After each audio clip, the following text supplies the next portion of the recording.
Cloudy skies, 88, and a 30% chance of rain today.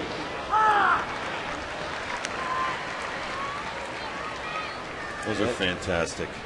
You know, with a team that's struggling, the ERA.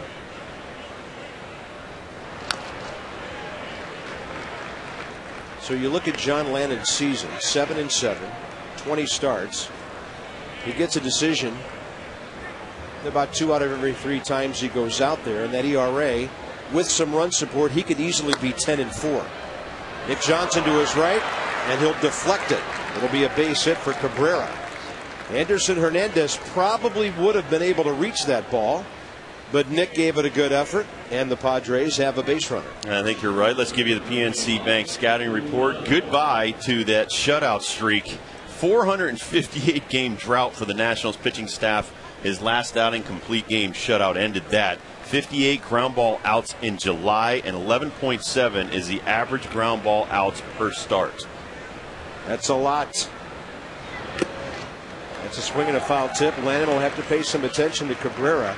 He had a really big lead on that first pitch. A foul tip by Will Venable.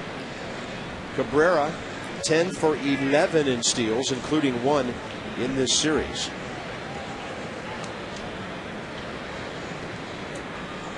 A couple of significant players not in their team's lineups today. Adrian Gonzalez gets the day off. Day game after a long night. And Niger Morgan has a slight tweak of a hamstring, and the Nats will hold him out today and insert Willie Harris. We'll set the defense for you in a moment. Lead not as long on a 1-1 pitch, and a bouncer foul. How about John Lannon's last time out against the Mets in a 4-0 win? No walks, only 1 strikeout. How sweet is that? And 106 pitches to get through 9 full innings. First shutout tossed at Nationals Park.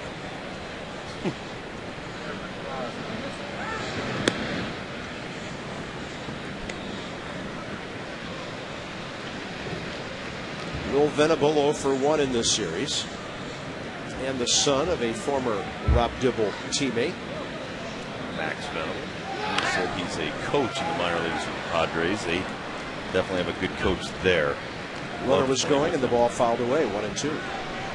He's helpful to all the younger players.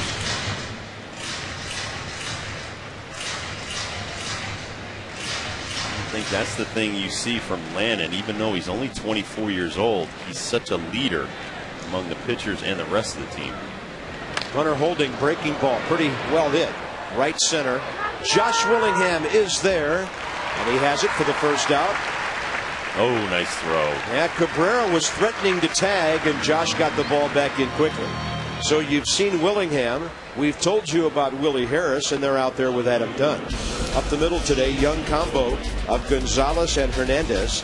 Zimmerman across from Johnson. Josh Bard, a former Padre, gets the start. And the next hitter, Chase Headley, the switch hitting left fielder, batting just .238. But this is one of their youngsters they're pretty high on. Headley's 25 years of age, from Fountain, Colorado.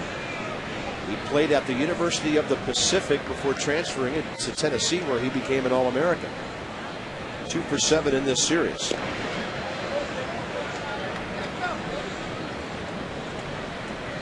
Padres are hitting .230, lowest batting average, and 357 runs, lowest run total in all of baseball. Runner goes. Pitch outside. Bard. A little late. Just a little late. And that's number 11 for Cabrera. Got to give Cabrera a lot of credit. Tough to steal bases on lefties. There you see quick move to home plate by Lannon. Great throw by Bard, but just can't throw out speed sometimes. And John Lannon got the ball there quickly. Great jump by Cabrera.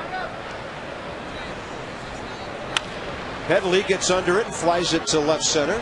Adam Dunn is over there. Man, look at that range. Where did he end up? Almost in center field. How about some Sunday game notes for you?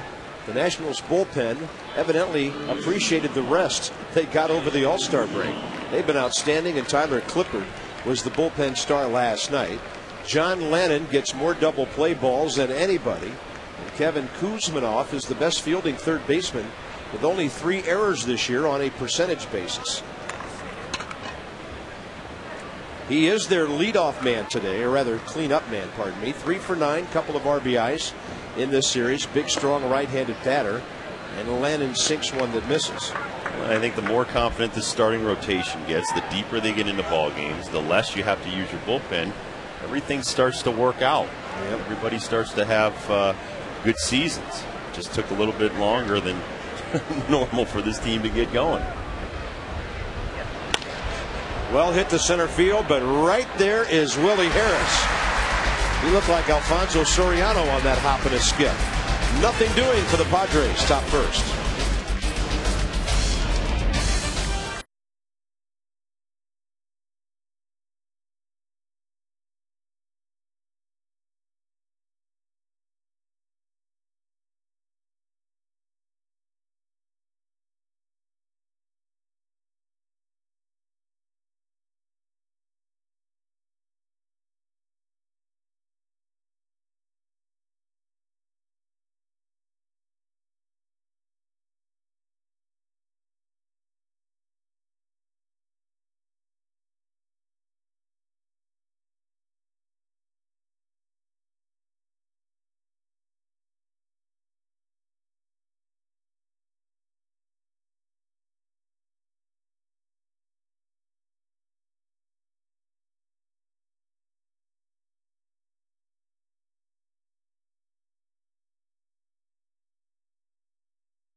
Three times this week, the Nats have been able to walk off the field shaking hands.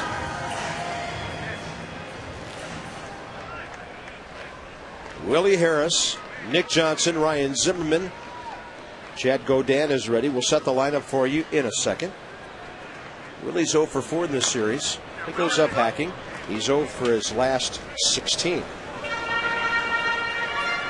17 start for a 26-year-old veteran, Chad Godin, from Metairie, Louisiana. He was with the Cubs for 24 games in relief last year after spending parts of 3 seasons with Oakland.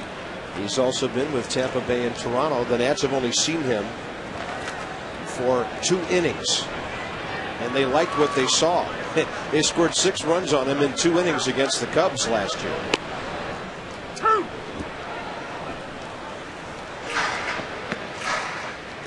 You're going to see a lot of sinkers, sliders, and changeups from Godin. He's got really good stuff. 1-2 to Willie Harris. Batting .230. Chad Fairchild is the junior member of the umpiring crew. He has the plate here on getaway day with crew chief John Hirschbeck at first base. Marty Foster and Wally Bell. Sun coming out now. It'll be toasty when the sun is blazing today. Nearly 90 degrees at game time.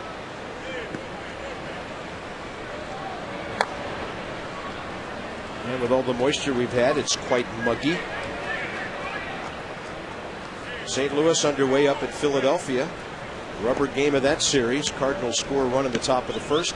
Joe Blanton and Todd Wellemeyer there. The Phillies have a 6.5 game lead in the East over the Braves and the Marlins. Mets are at Houston again. They're 10.5 back. Willie Harris making lots of contact here and staying alive. Give you the PNC Bank scouting report on Mr. Godin. 5 straight starts without allowing a home run.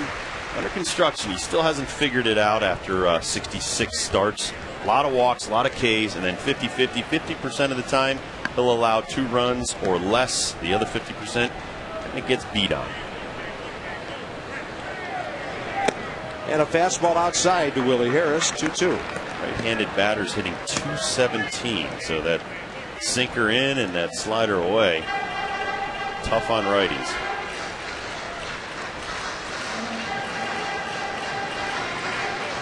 Nationals today trying to win their 20th home game of the year and their 30th game overall.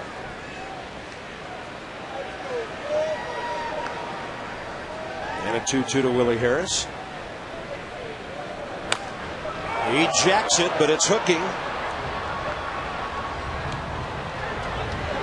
Willie will put a charge in the ball every once in a while. 4 home runs this year. And 24 in his major league career. 13 of those, as we've often talked about, last year.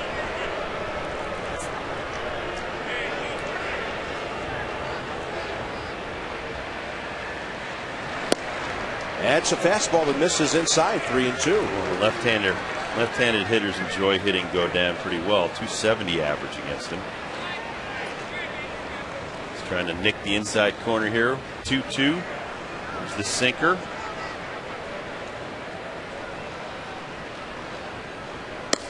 He'll take the walk, Willie Harris will. And Washington has a leadoff man aboard. Nick Johnson next, Ryan Zimmerman. As we mentioned, if you weren't with us a few minutes ago, Niger Morgan has a bit of a tweak of his hamstring. Adam Dunn, big night last night. His 11th career grand slam. He now has 70 RBIs. Willingham, Bard, Gonzalez, and Hernandez in front of John Lennon. Get him all revved up and have him ready for Milwaukee and Jeff Suppan tomorrow. Craig Stammen takes on Suppan. We'll open up a 4-game series in Milwaukee tomorrow night and then 4 in Pittsburgh.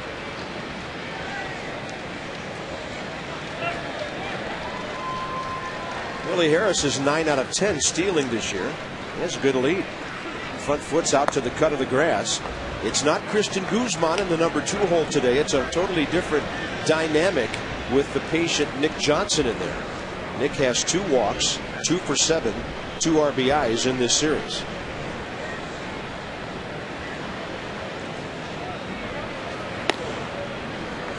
And another number 2. The count, 2-0.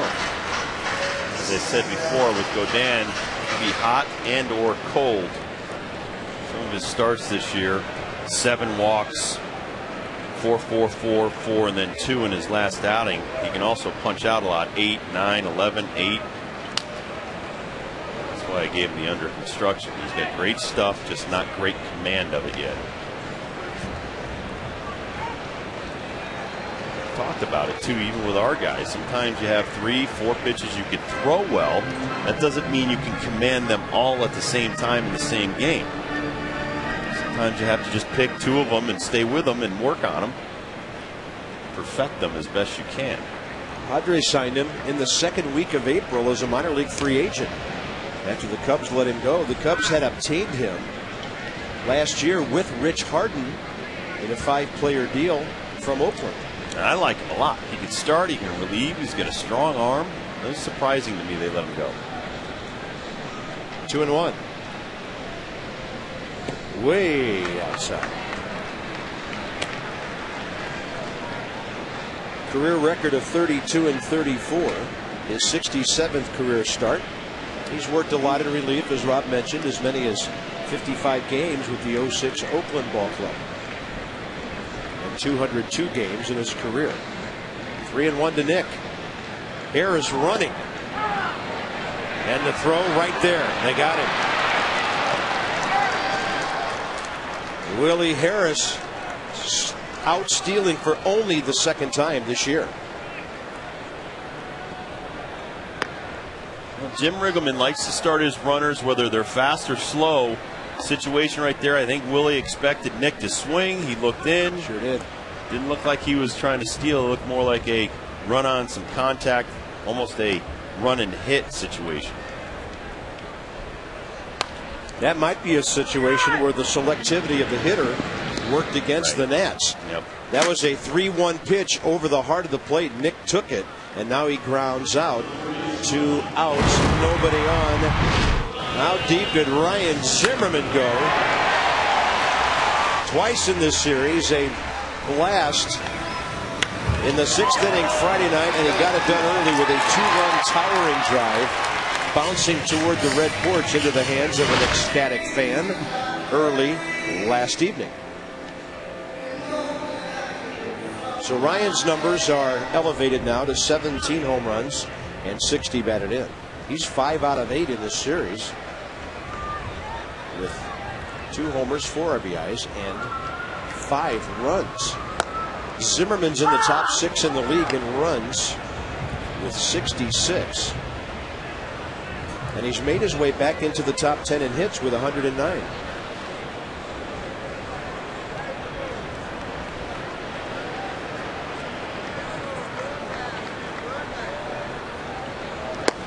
Good breaking ball by Godin. Nationals have hit 87 home runs. Nearly half of them by Dunn and Zimmerman. They've combined for 42. Josh Willingham 13.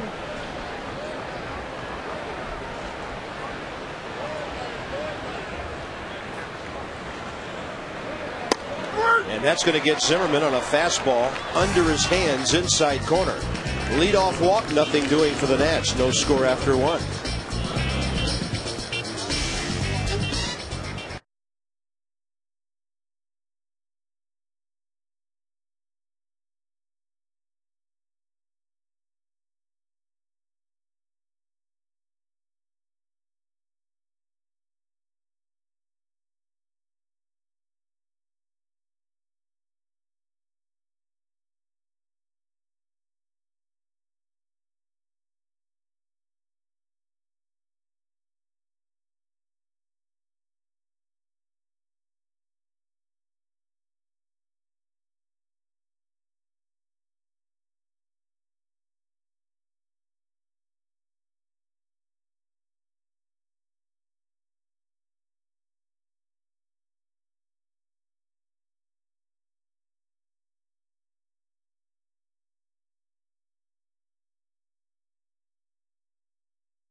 Back to town August 4th against the Marlins. It's a free "You Know You're a Nats Fan" t-shirt.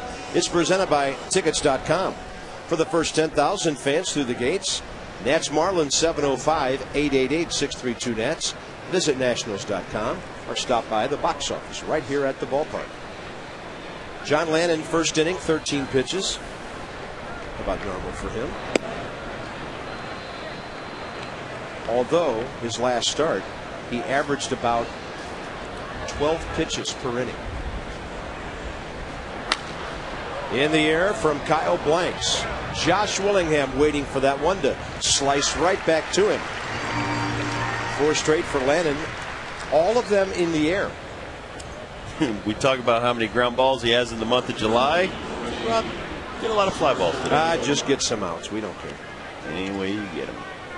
Somebody catch it. Oscar Salazar now, who batted .419 in 17 games as an Oriole this year. Traded over here for Clay Meredith. He's 1 for 7 in 5 games as a Padre. And he brings a measure of veteran leadership to their ball club. Been around for a while.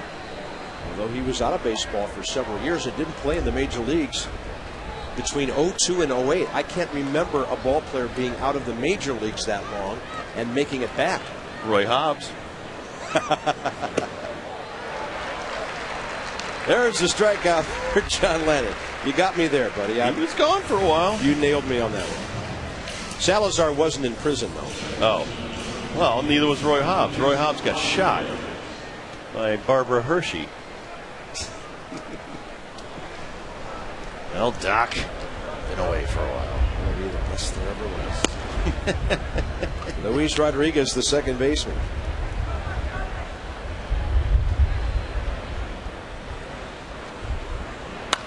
He'll line it hard, and it's just beyond the reach of Anderson Hernandez. And a good swing by Rodriguez. That's his third hit in this series.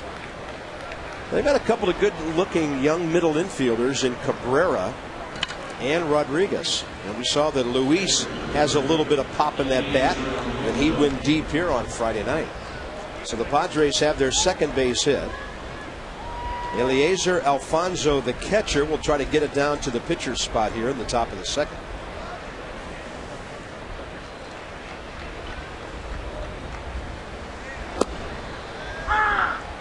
Lannon paints for a strike.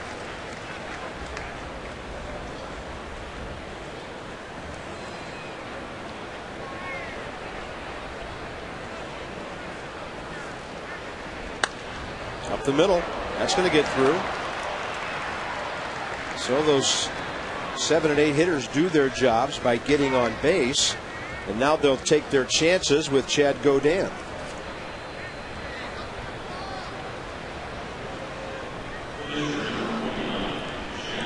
Sometimes you make too good of a pitch, guy hits it right back at you.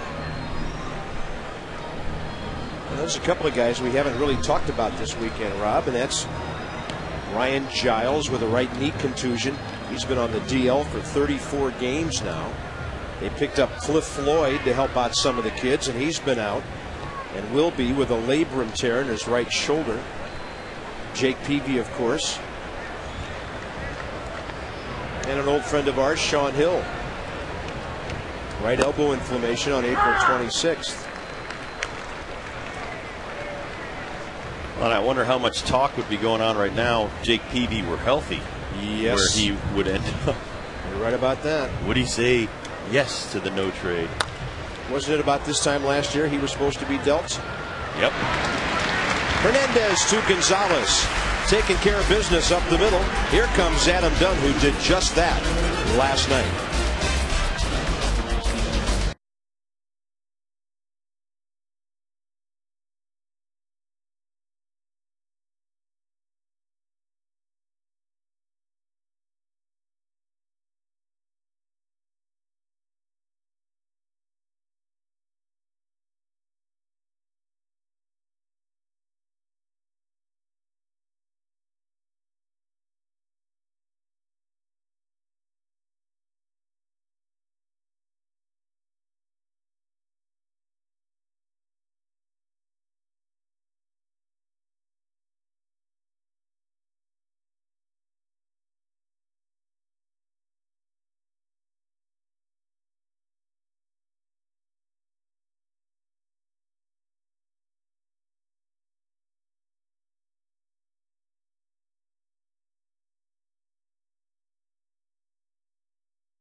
Five total bases, 4 of them on this upcoming swing. Well, you get yourself in a jam, you load the bases, nowhere to put the big boy. And the big boy cleared the plate. He's pretty good when they have to pitch to him, isn't he? Yes, he is.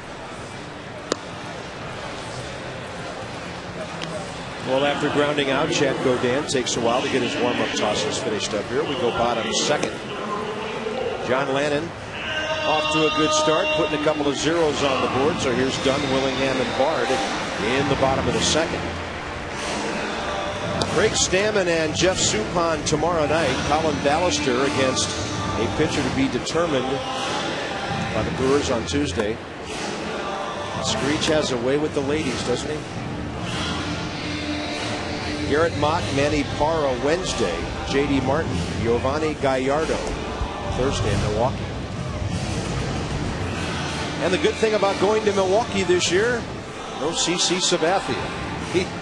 He really did a number on the Nats last year. The Nationals were swept in a 4-game series there last season. But some business to take care of against San Diego here.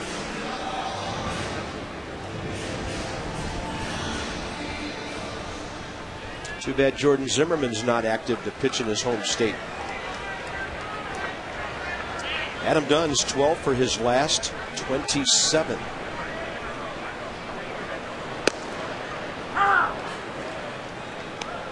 Two for 6 in this series with a walk, a homer, and 5 RBIs. And here's the disparity. There's Pujols with 34, and then comes Dunn and a host of guys with 25. Adam got himself with that one. All the way down to Mark Reynolds. And then Prince Fielder, who we'll see tomorrow, has 24 with Ryan Howard. Oh, ouch. Right off the front of the shin. Yeah, that's a shin burger.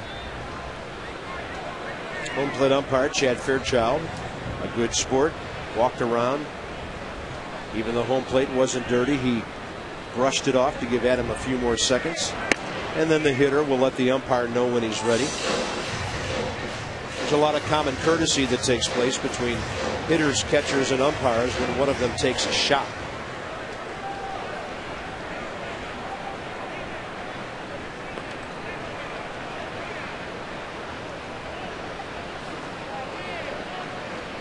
Adam Dunn lines one hard, but that's Luis Rodriguez out in right field.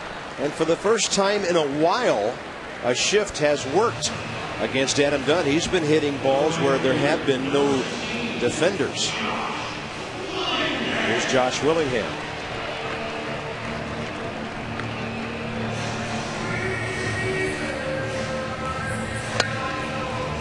Great numbers for Josh. And I don't mention this every day, but it bears repeating now and then. His on-base percentage is .409. He doesn't have enough at-bats to qualify for the league leadership in that department. But if he did, he'd be 5th in the league with that torque. And great production his last 27 ball games.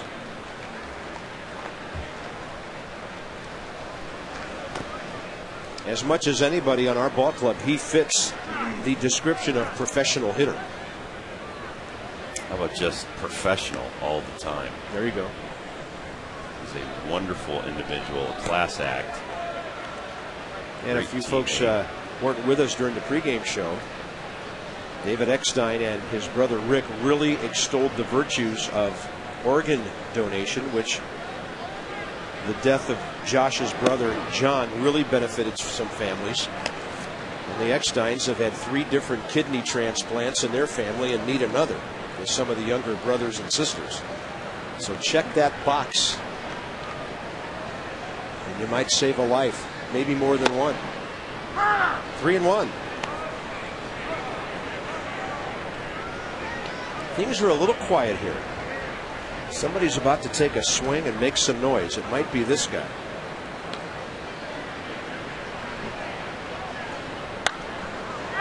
He will pop up that breaking ball, right field line. Salazar and Rodriguez. And the first baseman takes it. Nobody took charge.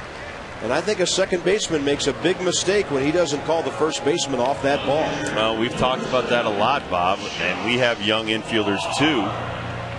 And they do a lot of that, just letting the first baseman take charge. He's not supposed to. Take charge of your baseball schedule. Get a Grand Slam Flex Plan. 5 games for the price of 4. 202-675-NATS or nationals.com/slam. Tell them Adam Dunn sent you. Boy, those hot dogs look good. You're backsliding. Oh, good swing by Josh Bard. That'll get on the ground, right up in the upper right-hand part of the curly W. And the Nationals have their first base hit. Josh Bard now hitting up around 265 with that hit. Josh Bard just tries to get out underneath this sinker. He doesn't try to kill it. Here's the Exmo on that. And a lot of our lefties already ground that ball into the ground because that sinker's so hard and going down away from him. You know, Rob, we are going to Milwaukee, some of the best dogs and brats in the world. Oh, I know. They sell 5 different types of brats at the stadium in Milwaukee. And then a friend told me yesterday there's a place in Pittsburgh called The Original, which is supposed to be one of the best hot dog places in the entire nation. In Pittsburgh. Willpower. Willpower. Outside, 1 ball, 1 strike. Alberto Gonzalez is suddenly struggling with the bat. He's 1 for 20 over his last 7 games. He continues to make contact. He's only struck out 7 times this year. And that's in 138 at bats. Well, the situation is you have a logjam of middle infielders. Guzman swinging the bat well.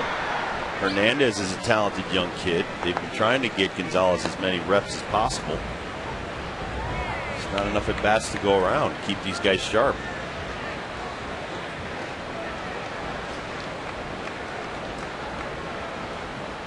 One and 2 to Gonzalez. Oh my, that is not him. 8th strikeout this year. Unusual swing by a batter who makes contact 95% of the time.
His work, his preparation, he's upbeat. He's got leadership qualities. You know, he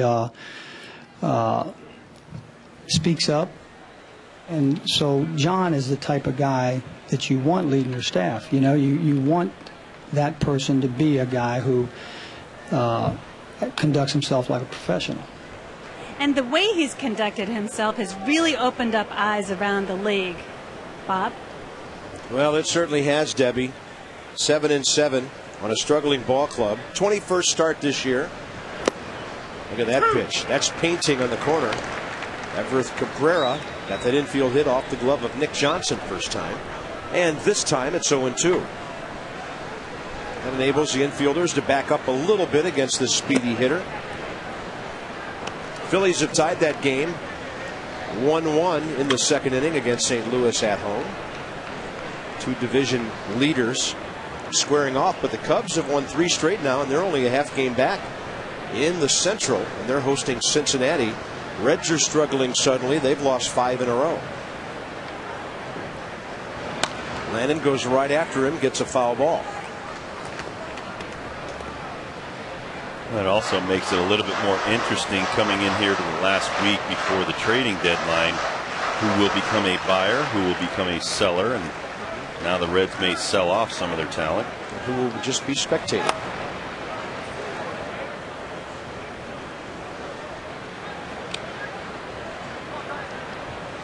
Mets problems get worse. Gary Sheffield put on the disabled list.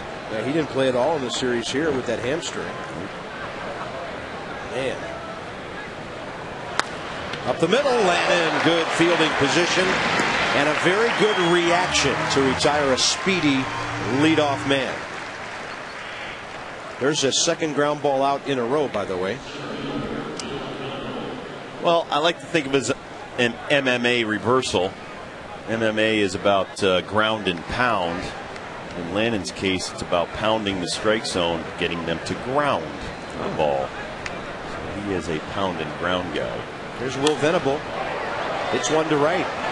Josh Willingham got a good jump. He's right there. 2 outs.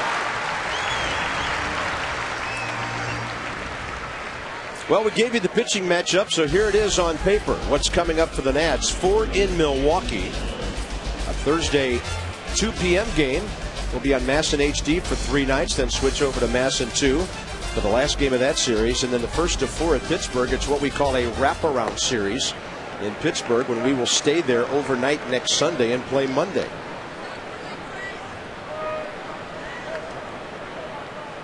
Kind of odd. We'll play a day game Sunday and a night game Monday in the Steel City. Big hop. Zimmerman had to lay back. Now he guns on target to get Chase Headley. Ryan Zimmerman's third base play has been flawless on this homestand. Hot day at the park, and he stays very cool on that one.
And brought to you by Southwest Airlines. Book your next trip at southwest.com.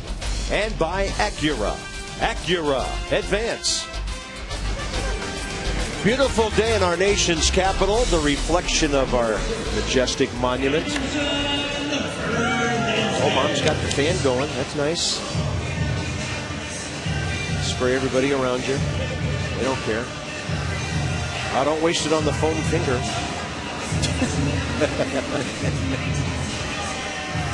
I don't know if I want to be that guy sitting in front of him. Like, there may be a buzz cut in his future. You get your annoying kid to stop smacking me with that finger. Look at that little lady. Come on, Andy. Well, we're starting them young, folks. This is what bringing a ball club into a city is all about. A whole new generation of kids will grow up who know their Nats. Here's Anderson Hernandez, who has 1 hit in 1 at bat in this series. Hitting in front of John Lannon here. Up the middle. To his right, Luis Rodriguez. Well done.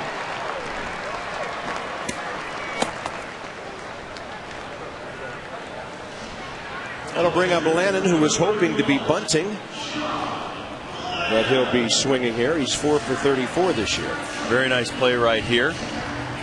Rodriguez going towards shortstop. Shows off the strong arm.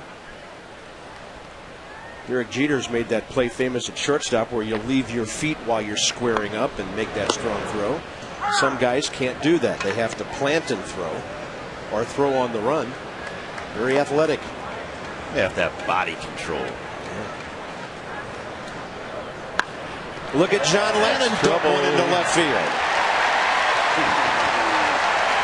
8 for 93 in his career with that base hit, batting .086. He's given himself a chance to be a 100 hitter by the time he hits his first 100 ABs. Well, it's a front door sinker, trying to run it right at that front knee, and Lannon just inside outs it down the left field line. That would be some good hitting for an everyday player. For a pitcher, yeah, it's even better. And the only thing that concerns you is a pitcher running the bases on such a hot, steamy day. Willie Harris showed bunt, drew in Kuzminoff from third. To steal your term, sizzler. It is a sizzler. What did you say last week? That was your your favorite minor league restaurant? That and Ponderosa. It's the salad bar is all you can eat. 2-0. Godin walked Willie Harris to lead off the bottom of the first. Willie then was caught stealing as Nick Johnson took a 3-1 pitch. Generous strike call. 2-1.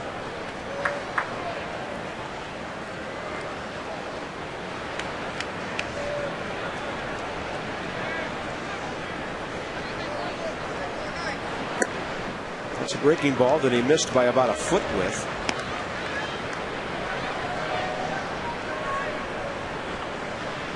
Nick Johnson waiting. This next pitch might tell us if the Nats have something big brewing here in the third inning of a scoreless game.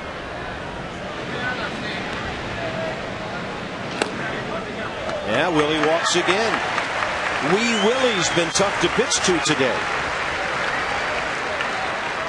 He gave him a strike call out there with a fastball, Rob, but not with the breaking ball. Well, he tries a backdoor slider, doesn't get it. All right, here's one of those situations where the Nats have a chance to take command of the game with one big hit. For the last couple of games, they've been looking a little better in that department. I think we have a new contender for the human rain delay here with Godin. It's just working so slow. By the way, the Brewers just signed one. Whew. Jesus Colome has been signed by the Milwaukee Brewers and assigned to their minor leagues. Good luck to the Brewers watching that act. Great stuff, but man, slow worker. Well, you were talking about this on your radio show the other day, and I often eavesdrop because I learn things while listening to you. Thank you. There's a big difference between stuff and command. Yes. And on top of that, tempo. I mean, we talk a lot about tempo. Keeps your defense in the game. I played with one of the best in Tom Browning. He was just, he'd grab the ball, he'd be up on the rubber already. When he caught it, he was ready to work. And you watched Mark Burley's perfect game the other day. Catch the ball, get up on the rubber, work fast, not too fast, not at a rate that's not comfortable, and the defense stays in the game.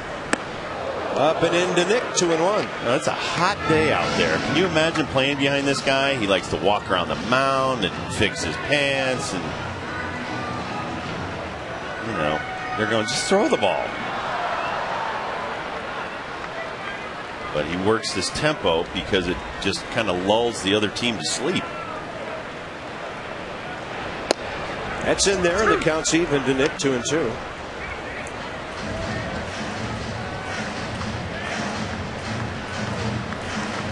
Maybe he grew up watching Lee Smith, another Louisiana native.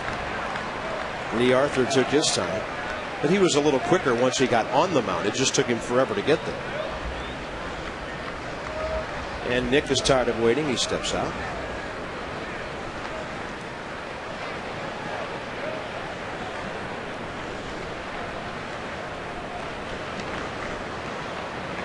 Well, I asked Lee Arthur why he did that, and Lee Arthur told me because one time Lee Smith was called, thought he was called in the game, so he comes sprinting out of the bullpen, and the pitching coach is like, no, I was just coming out here to talk to the pitcher. Oops. So he never wanted to be embarrassed again.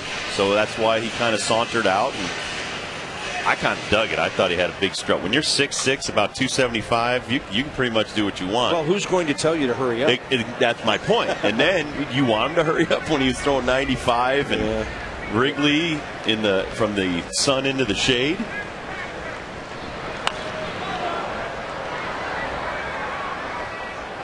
I think a lot of hitters were standing there dreading the fact that, oh no, here comes Lee Arthur Smith again.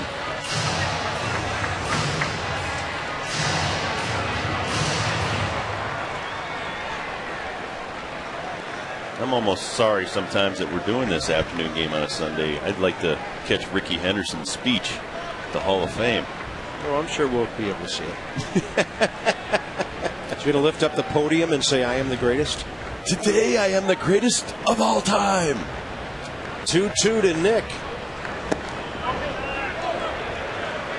Besides these 58 guys behind me.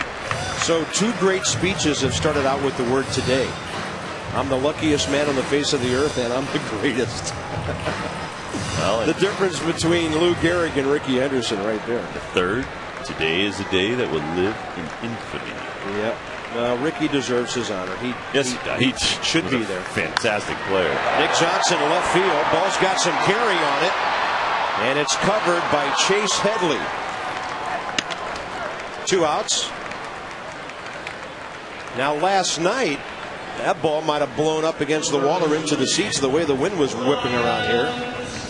Just a gentle breeze blowing today. It's going out that way just a bit. And it'll be up to Zimmerman now, 2 on, 2 out. And the breeze is going out to left, so if Mr. Zim can get one into the jet stream. I think Ryan has hit the ball into the red seats more than any other right-handed batter, starting with the very first game in this yard. And a good breaking ball.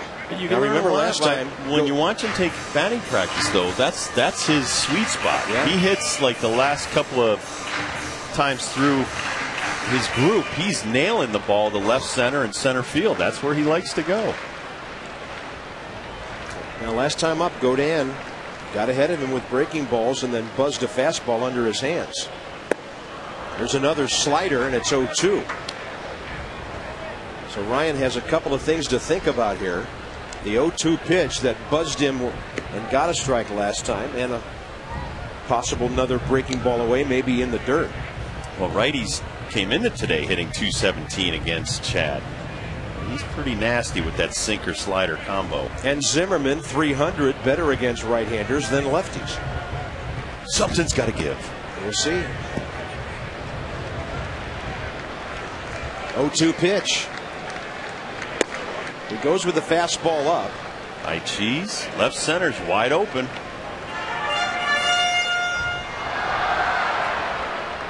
Venables playing a little bit to the right center side. Yeah, that's interesting. You got a good runner at first base. Left center Gapper would make it 2-0. Oh, he's going to punch him out on a pitch away.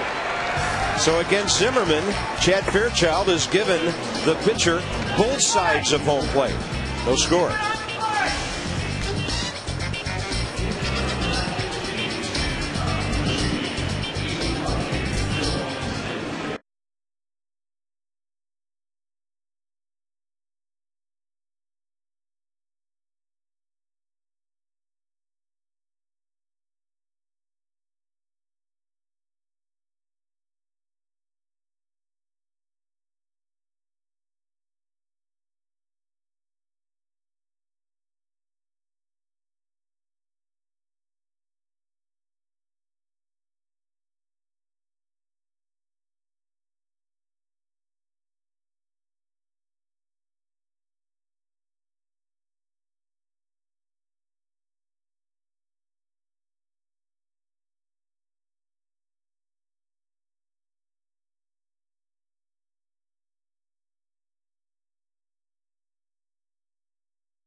June against the Mets, getting a complete game win.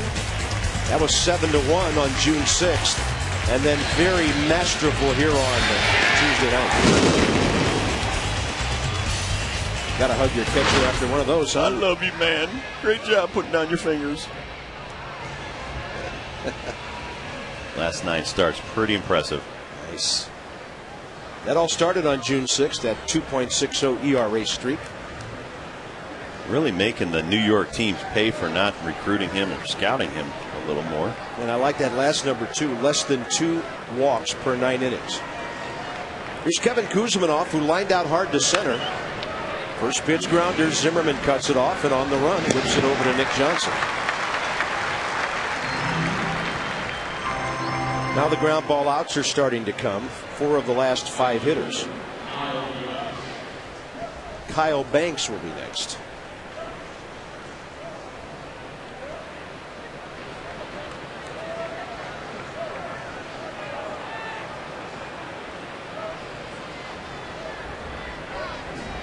Blanks flight out to right field first time, and that's right in there.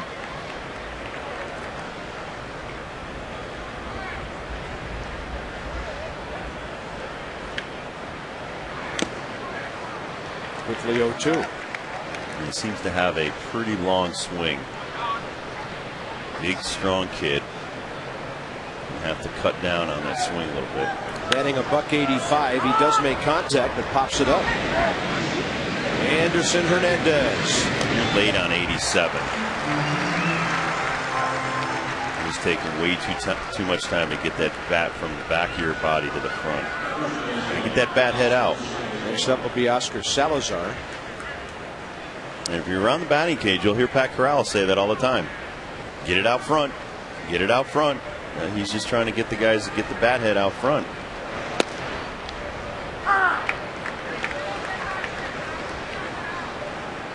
Salazar struck out swinging first time. Lannon's got another comebacker. He's really fielding his position well. I guess when he works fast, he doesn't stand around out there.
Tear in my eye. I was elated. Look at overcome with joy, only to find out that Teddy's going to be disqualified for using a mini bike. I can't believe it. That's harsh. Screech is a very tough judge. Here's the hook coming up. You're out of there. Screech waving it off. Nice try, though, Teddy.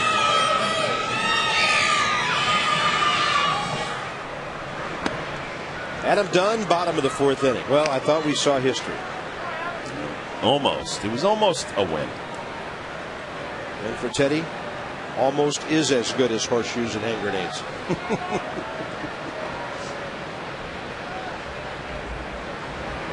Adam Dunn lifting one left side. Chase Headley under it. Bit of a high sky today. When the cloud covers, there's a little opaque effect up there the ball can disappear into, so you'll see a lot of defensive guys helping each other out today. It's 2:30 at Nationals Park. No score. Bob Carpenter, Rob Dibble, and Debbie Taylor with you today on Masson 2. And we'd like to welcome our friends watching on DC 50. Always great to have you with us for Sunday afternoon baseball. Here's Josh Willingham, who fouled out to first his first time up.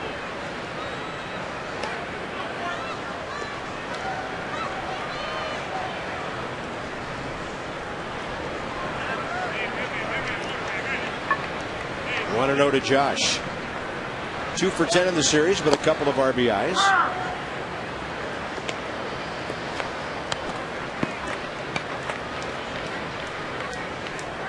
Chad Edward Godin. Not a big guy, 5'10". They list him at 188, but he brings it low 90s. He's got some sink on it. He jams Willingham for that foul ball.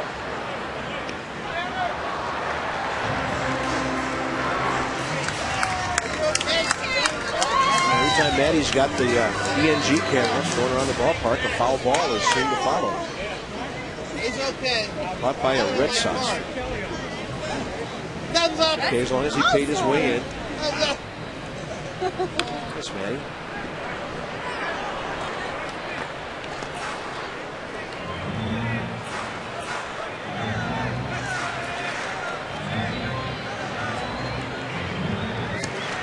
Godin this year 4-9 with a 4.82 ERA. 17 games, 16 starts. Opponents only hitting .242 against him. We've seen a lot of foul balls, and that time a breaking ball that Willingham couldn't reach, and strikeout number 4. Friday nights are Miller Lite party nights in Nats Town. $20, $22 for a premium game gets you a scoreboard pavilion seat and a free drink at the bar, soda, water, or beer. Live music before the game, and always on Friday nights we do post-game fireworks. Our next Friday night we'll have the Diamondbacks here on August 7th. 888-632-NATS, or visit nationals.com. There's Josh Bard. Clean single up the middle for the Nationals' first base hit with 2 outs in the second. I think Josh kind of showed the rest of the lineup, though, how to get to this guy. You got to get underneath that sinker. It's just going to be a ground ball or even 4 strikeouts so far. We talked about it, too. But he pops that one up right near the batter's box. Catcher Alfonso using his mitt as a shade. On to the 5th inning and no score.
one-on-one with Teddy Roosevelt. Teddy, are you going to win a race this season? All right, guys, you heard it here first. Breaking news, Teddy will win this season. Back to you. Well, we'll find out if we can trust that politician to keep his word. There's a breaking ball for a strike. 5th inning underway. Time will tell. Debbie didn't ask him when. She said this year.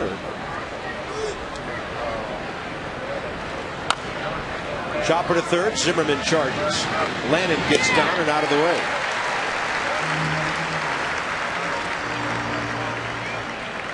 So 6 ground ball outs now of the last 8 batters. John Lannon is pitching as efficiently as we've ever seen him in any stretch of his career. Well, I think he's comfortable out there now. He knows what he can feature, what he can't. Work to get those ground balls. He knows he's not a strikeout pitcher. Only 1 today. Look at this, another ground ball. Staying with it, Gonzalez. 2 outs. And now you have the pitcher coming up. We always talk about the second time through the lineup. John Lannon has a chance to put that decimal point with 3 zeros behind it for that second time through. Well, that's how good he's been. About 2 months ago is when he stopped really walking a lot of guys. Even if he gives up a home run, there's nobody on base. And I think he's learned, listen, I'm going to get hit. It's just, I want to try to minimize the damage. Look at that. 3 ground ball outs, 8 of them in the game now, and John Lannon is on a roll.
Do you know that they would always be in baseball at the big league level?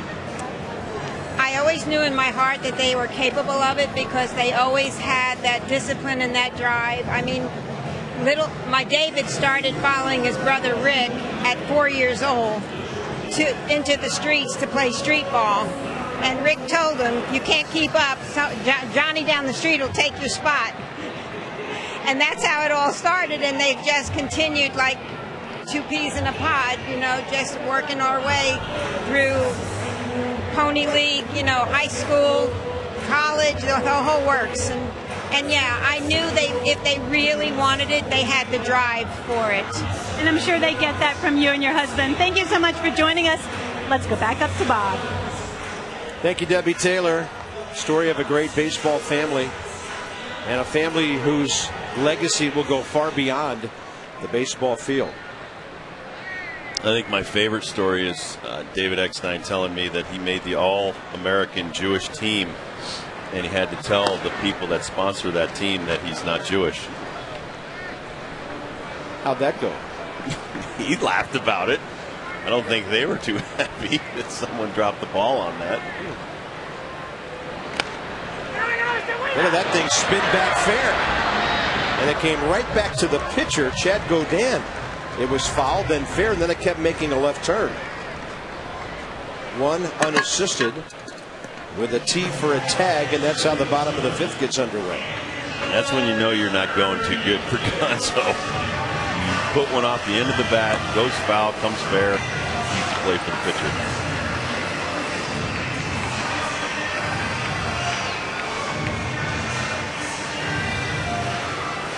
Anderson Hernandez hit the ball sharply first time, and his counterpart, Luis Rodriguez, took a base hit away from him.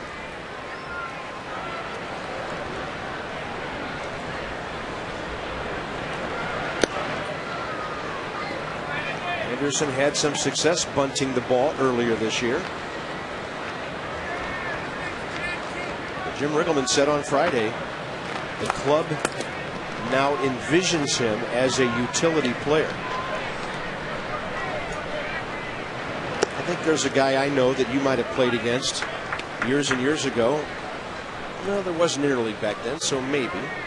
Scott Fletcher. He was an outstanding infielder who could play a lot of different positions. And they called him Scooter. He was a little guy.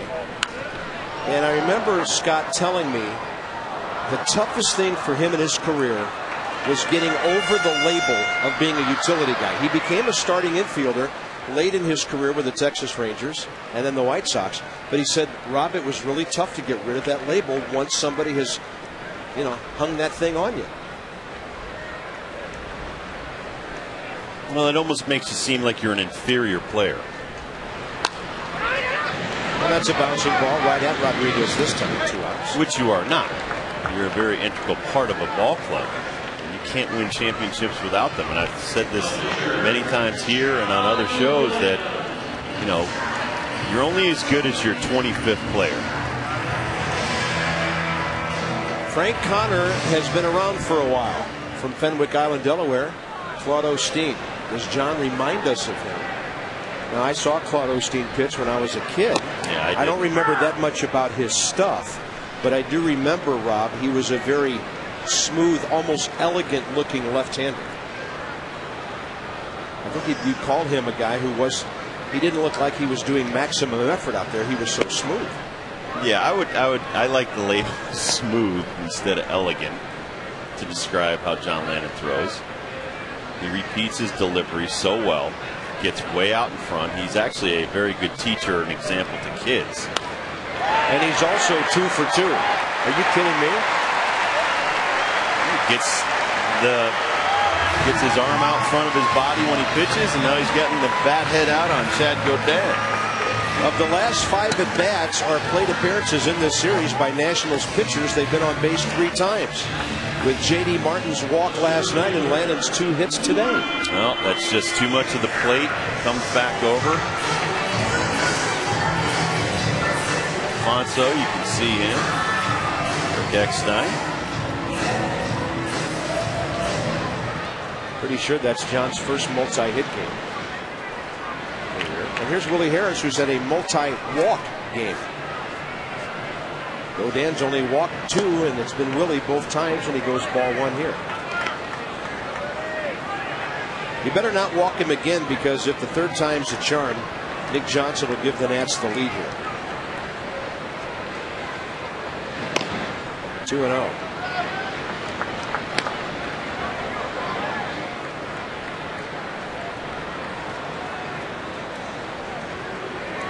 The rally last night started with J.D. Martin's 2-out walk. Willie Harris gets jammed, and that ball's not going anywhere. Cabrera grabs it.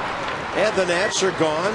5 innings in the scorebook today, and the pitchers are both excellent.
right, let's talk about John and Chad's excellent adventure here today.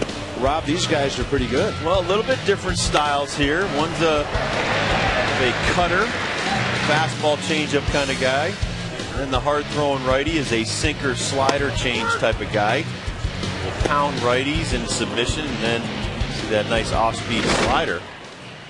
But both very effective, and as I said before, 50% of the time, Godin only allows 2 runs or less. And this happens to be one of those times, so you got to try to shut him down if you're John Lannon. You got to try to manufacture a run on the good guy's side.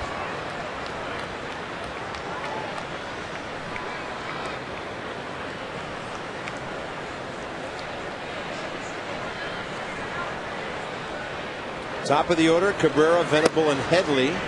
Top 6. Padres are going from here to Cincinnati. The Nats are going to Milwaukee.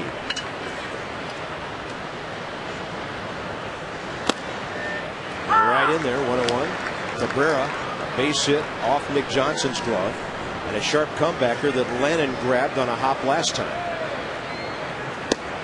And another strike. That was interesting. It was low in the zone. Cabrera didn't want any part of it. But now he's got to swing at that pitch if John throws it, because he doesn't want to pound the ball into the ground.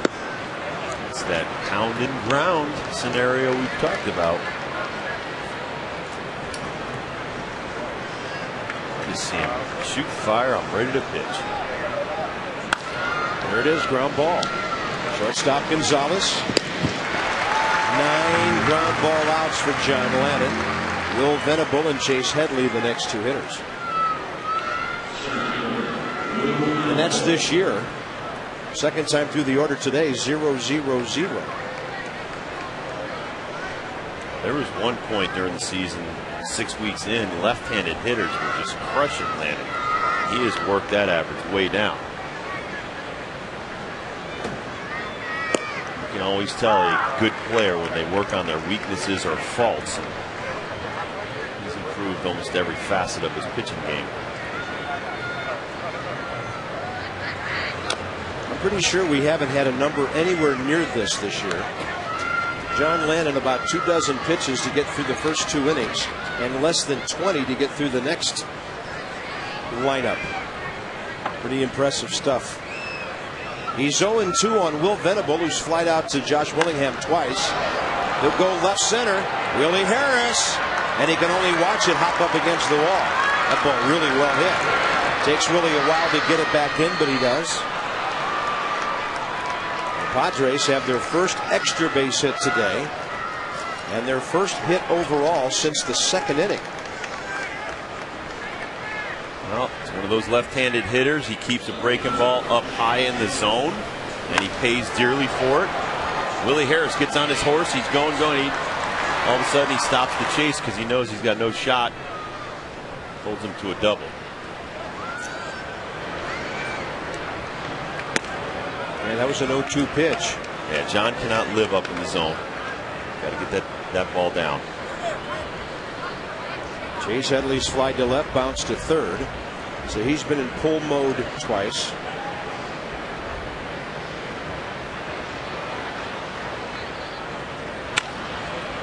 A little flare to left, but it'll hang up for Adam Dunn. You see that little pirouette Adam Dunn just did? He's been working with Marquise Grissom on his outfield play. Adam caught that ball. He did a quick spin, and he already had it in his mind. I'm throwing it right to third base. I'm going to get it there with something on it. And he's just trying to get better every day at this stage of his career. It looks like a little easy thing, but little easy things make a difference. There's Kuzmanov. How good of an outfielder is that guy? Care less. He's 5 for 10 off of me. 500 hitter off of me lifetime. He was a tremendous outfielder. Let it go, Rob. Tremendous base stealer, tremendous leadoff guy. I wondered why, when you guys passed each other in the tunnel the other day, neither looked at the other. Oh, please. Now, come on. You got to let it go. We like each other. No, he was looking at you. You ignored it. 1-1. Pitchers don't forget, neither do hitters, do they? No, know I love Marquise Patty. He's a pro. He is, and he's working hard with these guys every day. He used to play a very shallow center field. He dared you to hit it over his head. This is a big spot in this game right now. First base open. Landon doesn't want to make a mistake. With Adrian Gonzalez not in the lineup today, this is the one man who can hurt you. Not Kyle Blanks, who's hitting about $182. It's this guy, Kuzmanov. 1-2 with 2 outs. Way ahead. You want to keep it down low. You don't even want to let him be able to drive it out of the infield.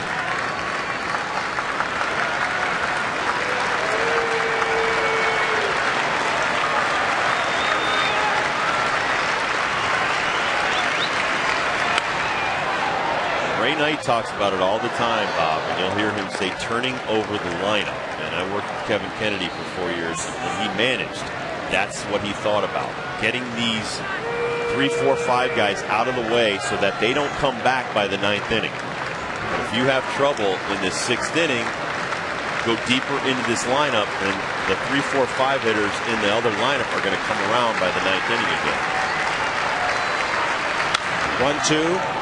That ball's right center. Willingham can't get it. The one guy who can hurt the Nats, and he gets them for a 1-0 San Diego lead here in the 6th inning.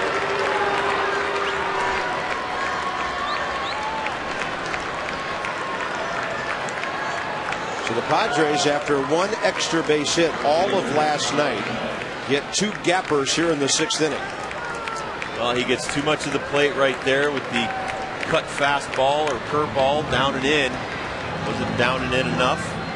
Kuzmanov strokes it into right center field. Actually, a pretty good piece of hitting.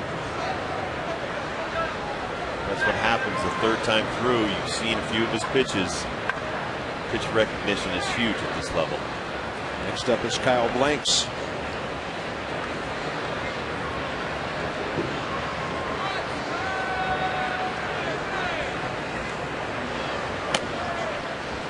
John's gotten the ball up to the last 3 hitters. He's been on base a lot. Running the bases, it's hot. Could be tiring just a bit.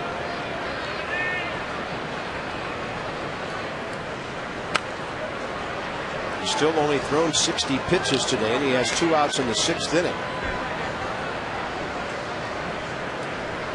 But this is already his longest inning of the day. That's how good he's been.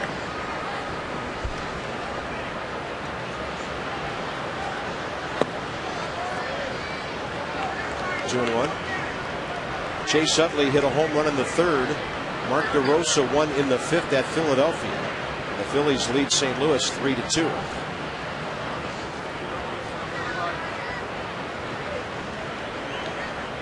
Two and one. Landon to Blanks. Ball 3.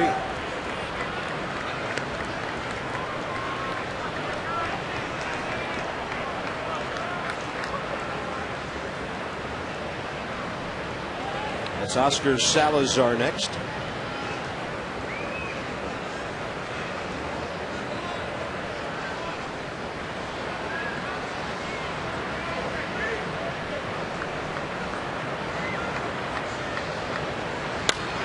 And the big guy tried to jump on a 3-1 pitch, but he skies it to Willingham. Josh has it. Padres get a run on 2 doubles. Johnson, Zimmerman, and Dunn coming right up.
Right field terrace. You get a ticket for $14. $25 gets you in the lower seats on either the left or right field side. With every seat, you get a hot dog, non-alcoholic drink, and chips. Bring the family out early. We had another signature Sunday today, and after the game, the kids run the bases. Let's see if Nick, Zimmerman, and/or Dunn can do some base running here. The Nats down by a run. They've been out hit 5-3.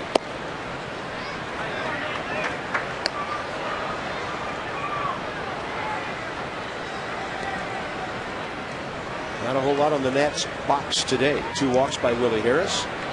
Barr to hit. John Lannon the other 2. Not much more John Lannon could do in this ball game. The hits and the 1 run through 6 innings. You got to score to win. Once again, after a big blowout, the Nats shut down.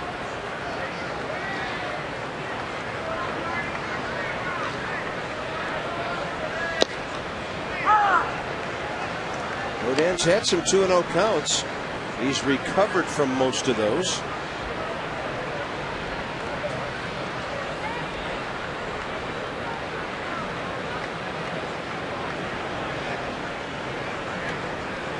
Come on. 2-1. 80 miles an hour on the changeup, inside corner. That's a danger zone, a changeup, inner half to a left-handed batter. That pitch is designed to be low and away. Yep. It's a breaking ball, actually. Yeah. Slow curveball.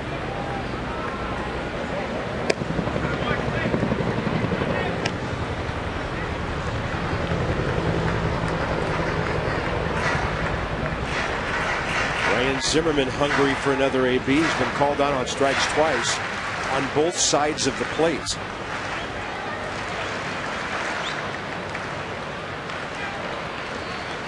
Three-two to Nick. He gets jammed. Center field, Will Venable. At the stroke of 3, it's the 3rd at bat for Ryan Zimmerman today. Hot day at the ballpark, 88 at game time. Probably at least in the low 90s by now. Just a hint of a breeze. Quite muggy.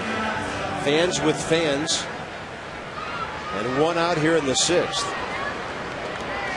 All right, which side of the plate will Chad Fairchild give Chad Godin this at bat? Ryan has to be wondering.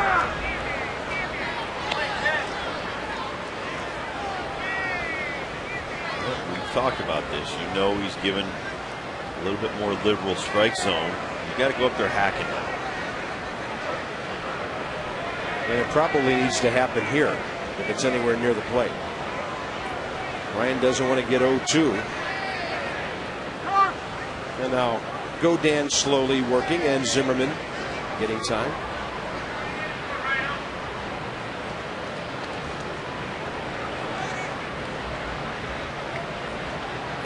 And he tried to make something happen, but he pops it up off the end of the bat. Luis Rodriguez, 2 outs. Today's copyrighted telecast presented by authority of the Washington Nationals and may not be reproduced or retransmitted in any way, in any form, and the accounts and descriptions of this game may not be disseminated without the express written consent of the Washington Nationals. Bases empty, 2 outs. Adam Dunn, ground ball to second, fly ball to left.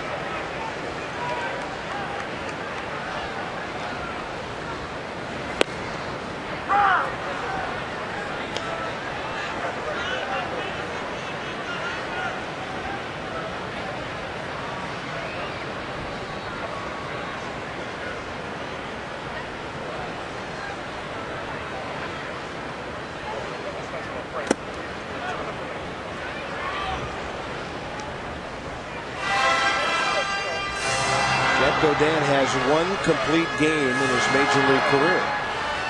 That was 2 years ago in Oakland when he went 11-13 and started 34 games.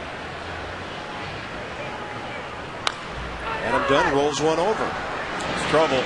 Pitcher gets to the bag, makes a difficult catch, and gets it finished off. Salazar to Godin, who is totally shutting down the Nats. Doesn't look like a pitcher with a 4.82 ERA.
Here at the ballpark. You remember the old muscular Cincinnati Red, don't you? Big Blue. Top of the 7th inning. How about these two guys today? And Godin, this is sort of unexpected from what we heard. Well, and he's bounced around to a lot of ball clubs, but as I said in the open, he's got great stuff, good sinker, good slider, nice changeup. He's changing speeds, eye levels. He's going high, low, getting guys to ground out. He struck out Zim a couple of times, who had a very hot bat coming in. A couple of home runs in the first 2 games. John Lannon matching him tit for tat. They've only gotten 1 up there, but still the Nationals need to kind of scratch out a run here, even manufacture a run if that would be possible. John Lannon gets the first man, Salazar, here in the top of the 7th inning.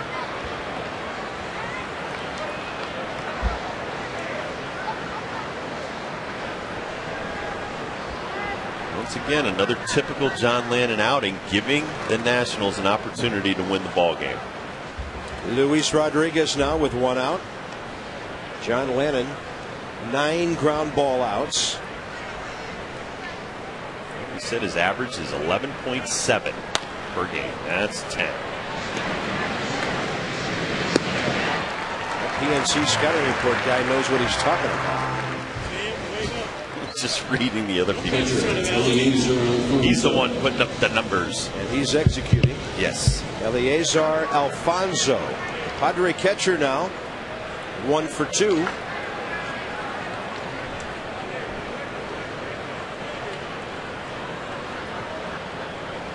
The one thing working against Godin is his pitch count, potentially 85 pitches in 6 innings. But he could go another inning or 2.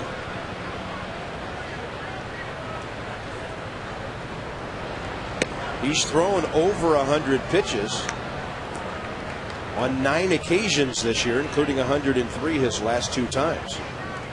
I would venture to say, either in San Diego or on the road for the Padres, the weather wasn't quite like this for those. And John Lannon gets a very quick top of the 7th. Time to stretch at Nationals Park.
last inning, not this top half, back in the 6th inning. An attempt right there by Josh Willingham. He just misses the Kevin Kuzminoff double. And that's the difference in this ball game. 1-0 San Diego. Go to the bottom half of the 7th inning. 5 hits for the Padres, 3 hits for the Nationals. Padres taking the field now. Chad Godin, a very slow, meticulous worker to this point. He's thrown 85 pitches. Looks pretty strong. Throwing a very good sinker slider combination. 11 first pitch strikes, 51 strikes, 34 balls. Matched John Lannon, even bettered him, not allowing a run through 6 innings so far. But it's time for the Nationals to wake the bats up, get some runs on the board.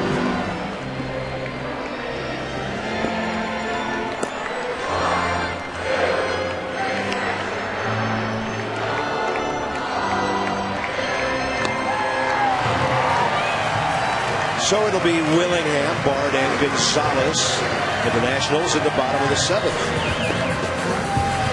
How often when you show a guy on the Coors Light freeze cam does he not come back up and lead off the next after that inning?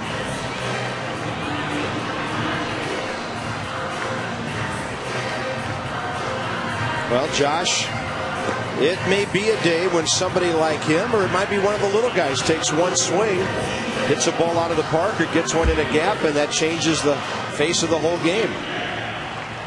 We do see Adrian Gonzalez today. John Lannon, what a day. 69 pitches through 7 innings. Sean Burnett getting ready. The Nats, and this isn't anything about Lannon, how he's pitching, but if the Nats get at least 2 base runners, they'll be down to the number 9 spot in the order.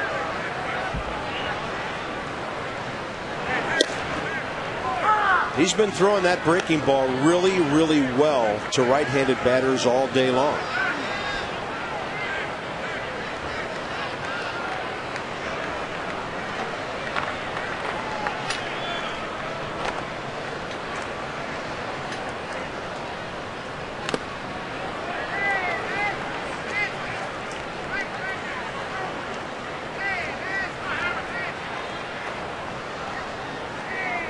As Rob said, he's had several games this year where he's been very good.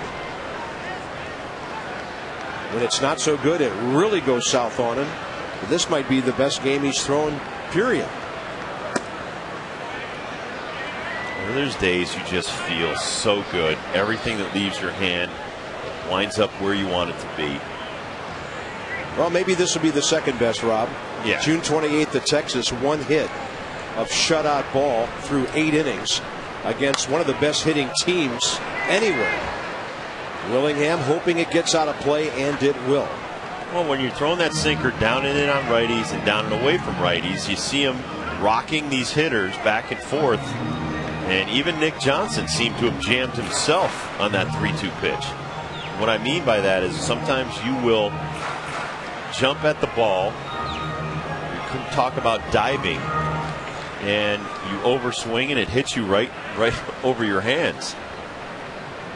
That's when you know the pitcher's got some good stuff working. Willingham, tired of waiting, stepping out.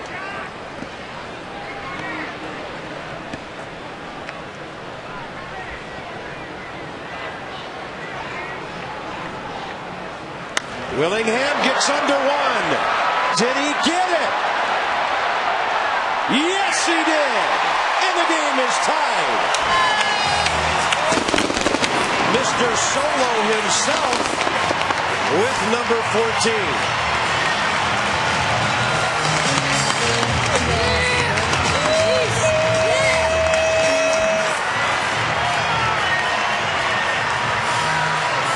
The Nationals with their 88th of the year.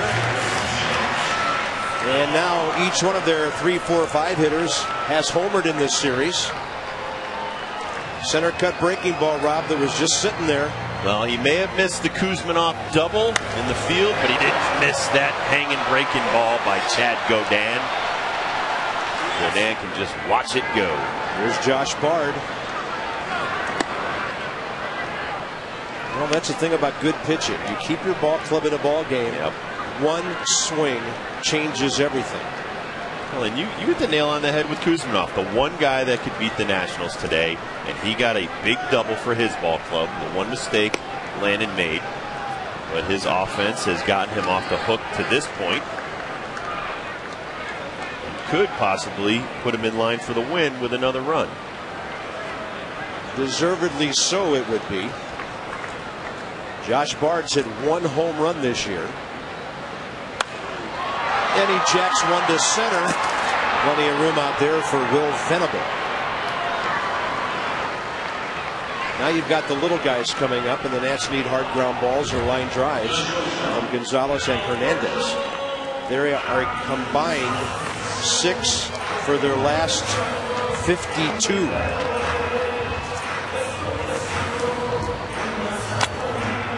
When you're in a position like Gonzalez or Hernandez, especially Alberto right now, there's a job available for the taking. Right now he's not embracing that. He's going up there and trying to hit the ball 400 feet, and that's not him. Yeah, when you see a guy drop that back shoulder and get underneath it, that's when bad things happen to hitters. See, he keeps doing it. Every time he drops that back knee, that right shoulder goes down and he uppercuts, puts the ball up in the air. Check this out right here. Now watch that back shoulder go down instead of forward. See? Yeah. Every time he drops that, he's got to get on top. That's a little flare out to center. The Nats need it to drop, and it will. Gonzalez gets a gift, and the lead runs on base here in the 7th inning. He gets lucky here. I'd rather be lucky than good. Got underneath the ball, he hits it off the end of the bat. Sometimes the first movement of the center fielder should take a step back. Big swing, end of the bat. Center fielder is frozen, so Venable takes another half second to get in, and that ball falls in there. Nice single. And John Lennon is on deck, but his future in this game depends on what Anderson Hernandez does. This is really an interesting decision for Jim Riggleman. That's a foul off of his leg. If he advances the runner to third, pretty much have to pinch hit. You've got to get that run home with less than 2 outs. If he makes an out for the second out, Lennon might stay in. This will be interesting.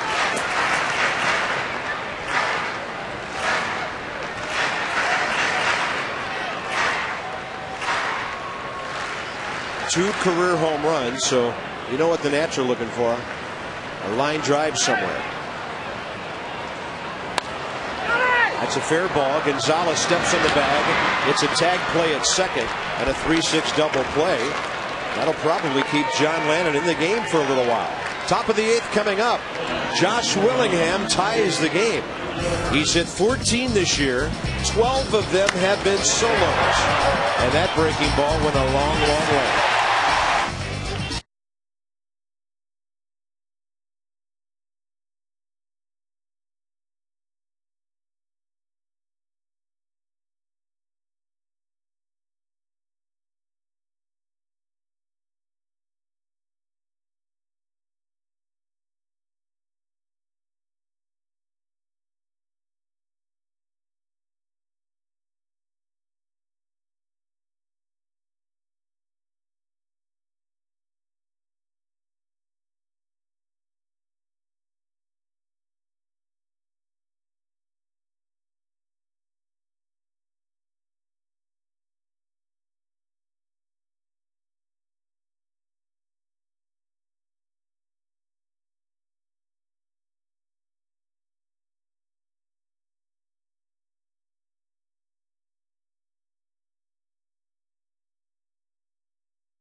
Out there, right by Johnny Holiday and Ray Knight, who are probably auditioning for some speaking parts right now. I don't think I would. Josh Willingham's homer ties the game. Chad Godin's been very good through 7. John Lannon's been even better through 7.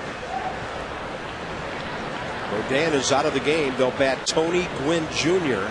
for him here in the top of the 8th. So the Nats will be into the San Diego bullpen for at least 3 outs in the 8th, and we'll see what lies beyond. The breaking ball by John. He hasn't seen many left-handed batters today. Padres have a bunch of switch hitters.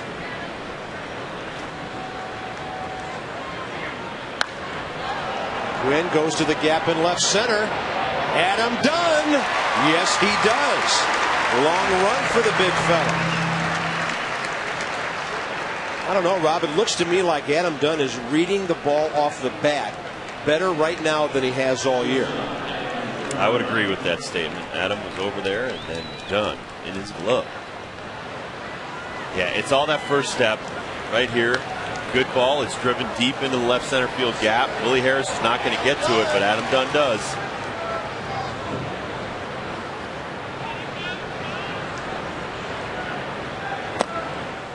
Wow.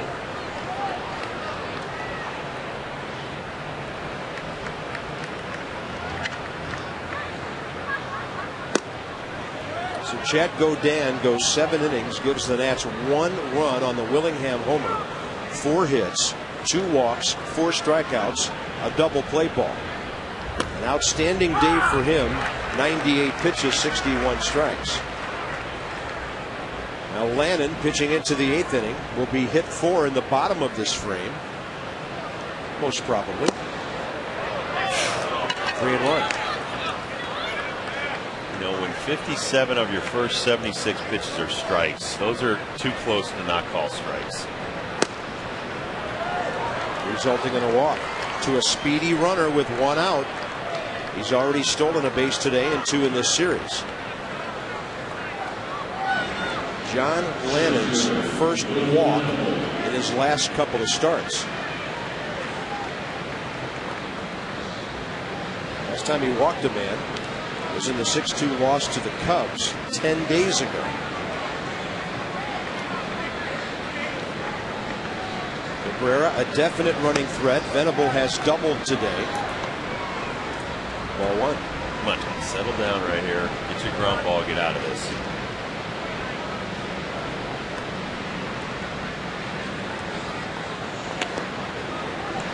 Always have to think you're 1 pitch away from getting out of the inning.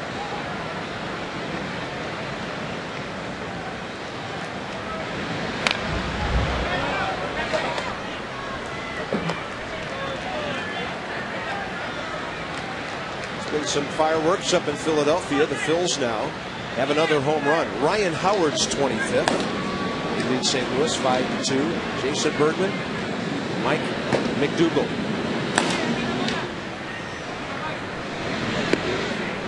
You might throw Bergman out there to get 1 out and get pinch hit for.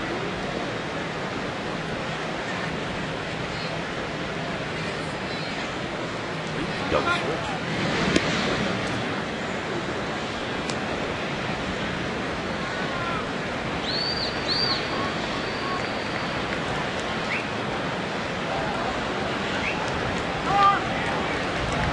Venable stepping out. Hitters step out on Lannon because he's too fast. Some of the Nats stepped out on Godin because he was slowing things down. There's a 1-1 pitch from John. Man, that's a tight zone here in the 8th inning. I thought you deserved something when you're pitching like this. I think Lannon's expression of body language tells you how he feels about it. Well, I think he'd thrown about 14 balls the first 7 innings of the ball game. Oh, and a screamer into the seats right over the Nats dugout.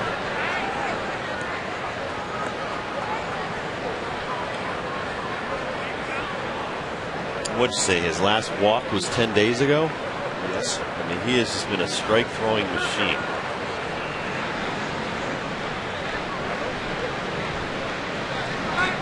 Oh, they got him. Cabrera was leaning. Rick Renteria, the base coach, isn't happy about it. Here comes Bud Black. But they definitely had Cabrera leaning towards second base. And he's gone for the second out. Will show that. He got caught.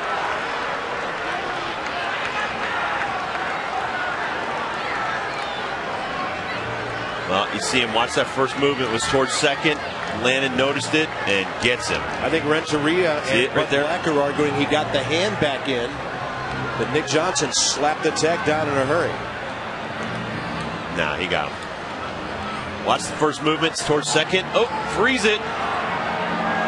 And he's done. That was close. I think the San Diego guys are probably looking at that same replay and saying, oh, he had his hand back in. Well, good for them. But he's out. And Bud Black back to the dugout. Now the count's 2-2 on Venable.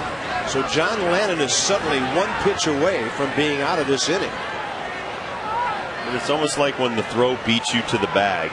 Sometimes you're safe, but the umpire sees it differently. And right there, when you see that guy's first movement go a stutter step towards second. Watch this. Now, a little bit too far into that replay. And Nick's got the tag right there before the hand hits the bag. That could have been called either way. We're glad it was the Nats way. And Venable is gone. John Lannon, 8 brilliant innings. How good has he been lately? Let's see if the guys can get him a run or two. Somebody else.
Bottom of the 8th, but we'll do that after we tell you Johnny and Ray, and this will be plenty interesting. Have Verizon Fios presenting Nats Extra after the ballgame. A look at John Lannon's day, which will be 81 pitches, 59 strikes in 8 innings. Yeah, 10 pitches per inning, 17 first pitch strikes. Thoughts from the manager after the game, and it's on to Milwaukee after this. Luke Gregerson will take over for the Padres and make his second appearance of this series. But that's not the interesting thing I wanted to talk to you about. It's the man he'll be facing, who is not in the lineup today. Now that you've seen Gregerson's numbers, there's a #1 stepping into the batter's box. And if he's not full speed today with a slight hamstring tweak, 80 or 90% of Nyjer Morgan is still faster than most of Major League Baseball.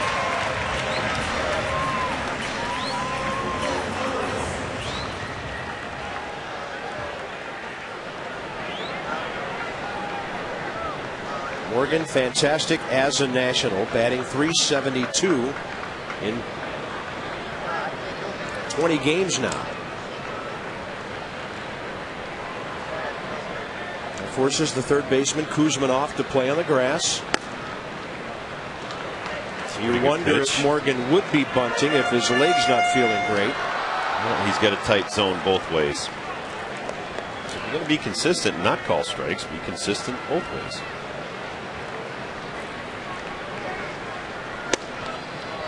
Counts even, 1-1. Lou Gregerson, 25-year-old right-hander.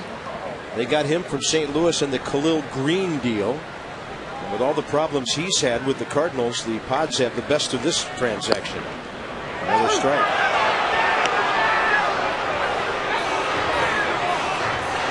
The natives don't like that one. 1-1 pitch right there. Oh, Really good hammer. Yeah, but just a little bit below our pitch track. And Morgan swings and hits an easy fly ball to Will Venable. Well, and that called second strike kind of makes you swing at a bad ball. It changes the hold at bat. Yes, it does. Top of the order, Harris and Johnson. Follow the Nats play-by-play video highlights and live audio. We call it MLB.com at bat 2009. You can follow it on your iPhone and your iPod Touch. So using those electronic wonders, go to Nationals.com and find out all about it. Here's Willie Harris, 0 for 1 with 2 walks. He shows bunt and takes a ball. Fastball away. 7-2 Phillies now. As Jimmy Rollins is at a home run. Those Phillies can put some runs on the board. Mets gave up 3 early. Now they lead 5-3 at Houston. The Braves won nothing in the 5th at Atlanta. And the Marlins later on against the Dodgers out west.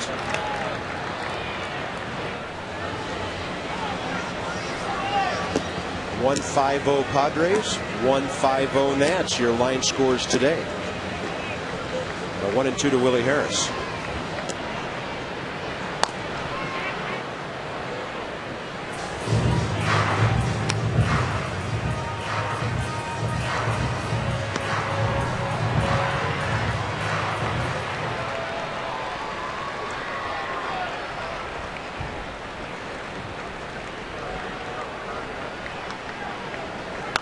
Harris rounds another.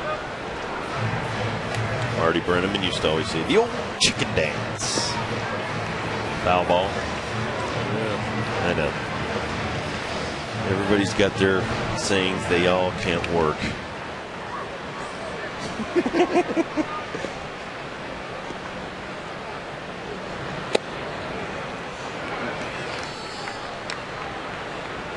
But to quote Rodney Dangerfield, on you, it looks good. What, are you going to bowl of soup with that hat? You, looks good. 2-2 to Willie Harris. Nats need a runner here, but Willie gets under one. Hopes it gets out of play. And it's about 4 rows over the screen. Come on, under half the ball. Nick Johnson's on deck. Ryan Zimmerman waiting in the wings.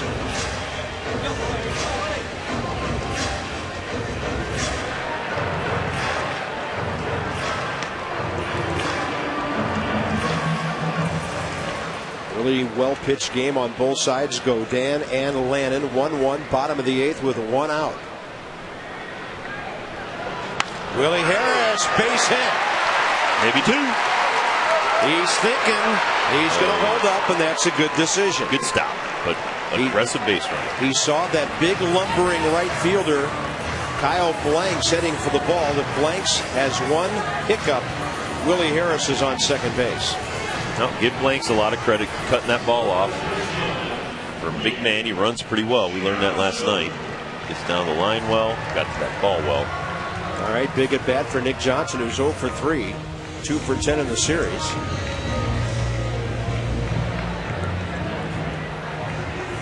Zimmerman to follow if it gets that far, and it should. They play Nick straight away. Time to be aggressive but smart at first base for Willie Harris. Caught stealing by Eliezer Alfonso once today.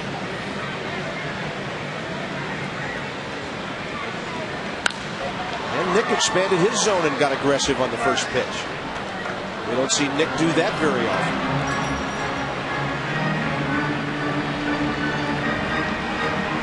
You saw the Gregerson breaking ball. He doesn't want any part of that. Yeah. So I'll swing early. Fastball on Hackett.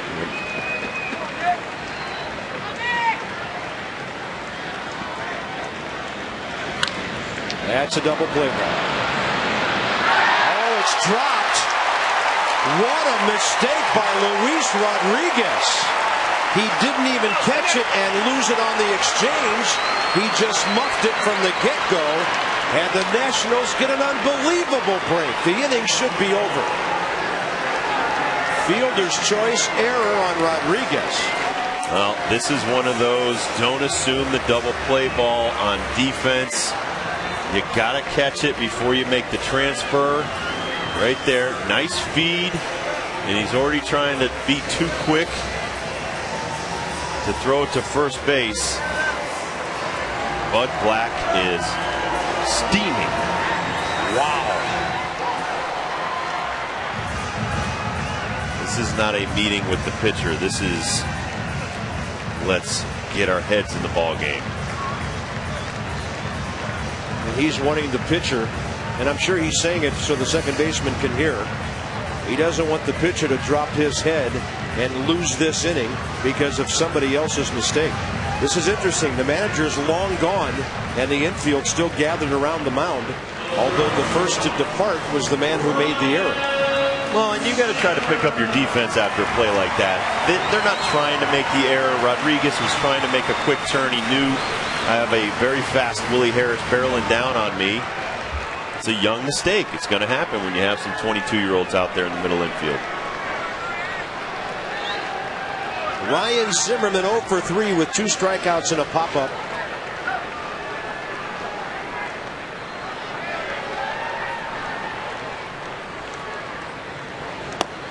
Fastball in there.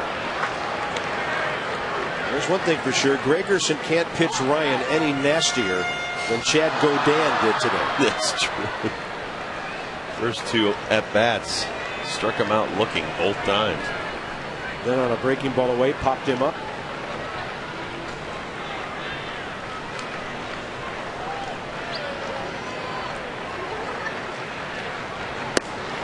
That's a heavy sinker, but he missed with it. And 92 on that thing. You can hear the pop in the glove all the way up here. Yeah, catchers will tell you that's not a whole lot of fun to catch. No. It sinkers, hard sinkers beat up the catcher's hand in that mitt. They hate it. Hurts their thumb. 1-1 to Zimmerman. A slider low and away. And this is what a wise old baseball man once told me was a pitch of decision for the Padres. It's 2-1. You don't want to go to 3-1 with the cleanup hitter on deck and the bases loaded. Possibly loading them up for him. What do you throw here?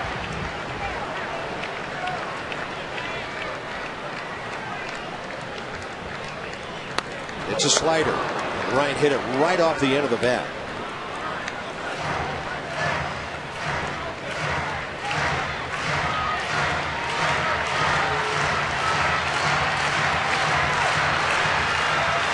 You have to know as a hitter, once again, they're trying to induce the ground ball double play. You have to do whatever you can not to hit into that. Throws your breaking ball away, smack that thing down the right field line.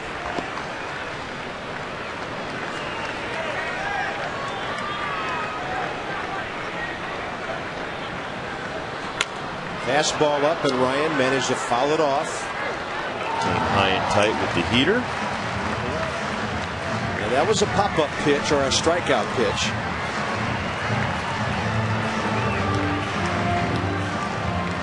What a difference a week makes. A week ago he may have missed that pitch, but now he's comfortable and confident. Slow then fast, and he still fouled it off. And he's going to take a fastball right over the outside corner. Ryan Zimmerman called out on strikes for the 3rd time today. If he was guessing breaking ball, that wasn't a good time. No, this was a well-pitched at bat by Gregerson. You see the fastball, another fastball down. Now he's going to throw a breaking ball on the 2-1 pitch, another breaking ball. fouled off the end of the bat. Throws a fastball up and in, and then 92 on the black. Wow, that was just nasty. All right, Adam Dunn's turn with 2 outs. All it takes is a single. Blinding speed on second base with Willie Harris. Ball 1. Backdoor breaking ball. Kid's got a good breaking ball, that's for sure. There's a ton of room up the middle with Rodriguez in right field, but Cabrera not that far from a regular shortstop spot.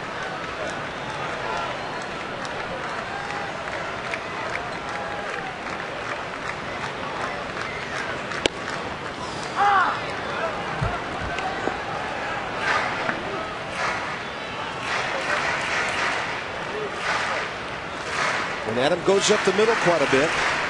Oh, yeah.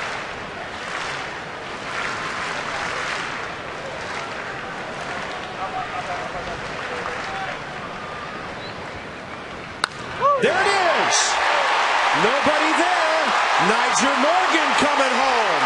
Johnson to third. Nice shot, Nick. Nationals lead 2-1. Adam Dunn, what a hit. And he's now hit safely in 8 of his last 9 games.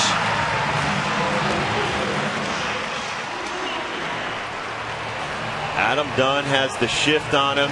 Kid's throwing backdoor breaking balls to him, and he beats the shift with a hit past the shift into right center field. Plates Willie Harris. Nick Johnson hustles all the way over to third. And Josh Willingham, who homered his last time, trying to put a cap on this rally. That run unearned.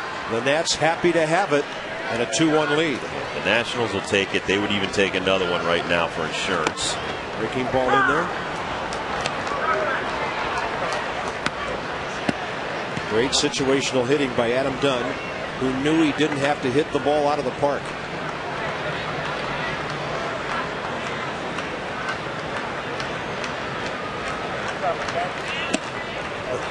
Dunn started off first base like he was stealing, and then he put the brakes on. 1 ball, 1 strike. Well, I have number 71 for the big man. I have seen a delayed steal try to get in a rundown to try to get Nick Johnson to score. A lot of managers don't do it. I kind of like it sometimes. Willingham will pop it up. Shortstop the call. Cabrera. A drop throw on what should have been a double play opens the gates. The Nats take the lead. We'll see if McDougal can save it.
He won his last start against the Mets, pitching into the 8th inning.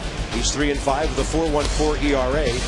And then Jeff Suppan, a $40 million man for the Brewers, is 5-7. He's 27-29 since signing that contract. Chris Fielder, yeah, when he hits him, everybody knows it's gone. We'll get you going at 7:30 with Johnny and Ray on Nats Extra.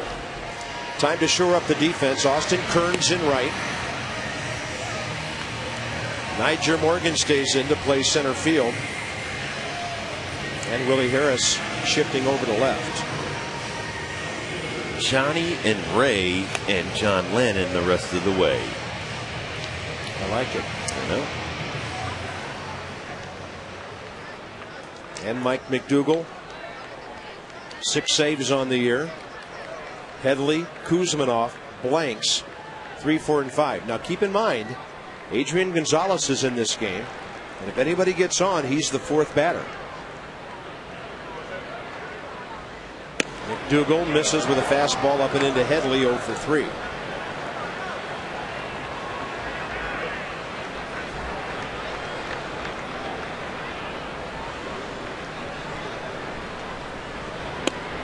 Right down the middle. McDougal's most recent save Wednesday night against the Mets when he worked a 1-2-3 ninth and got 3 ground balls.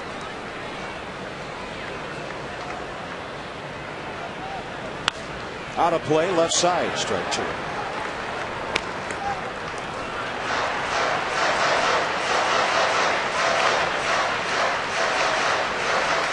Next up, Kevin Kuzminoff, big, strong, right-handed batter.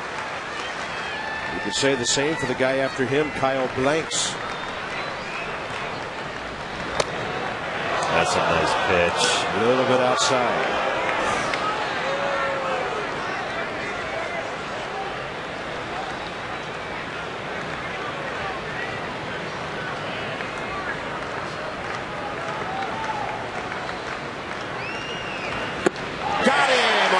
Sinking fastball. 97. It would have been ball 3, but Headley went after it and got nothing. When a guy's throwing this hard, you got to make a quick decision. Makes the wrong one on 97, down and in. Bye-bye. McDougal can bring it. That's 97. That is cheese below the knees. Here's Kuzminoff. To keep the ball down on this guy. Yep, keep it right there. He has the Padres' only RBI today. Opposite field double in the 6th. His 53rd added in this year.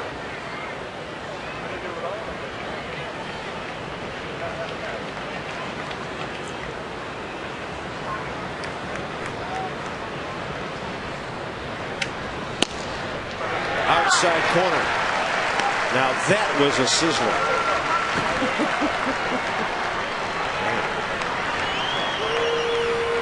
I know some ball clubs have given up on McDougal. I'm not sure he was throwing this hard when they did.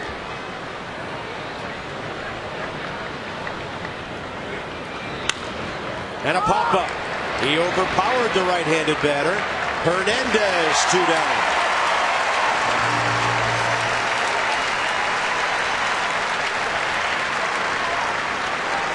And you never know, other organizations, Bob, they might have tried to change him mechanically. He does a few things that you wouldn't want some pitchers to do, but for him, it works. It generates a lot of velocity. Kyle Blanks, the hitter. 0 for 3. Today, 0 for 7 in the series, and he just tied the game.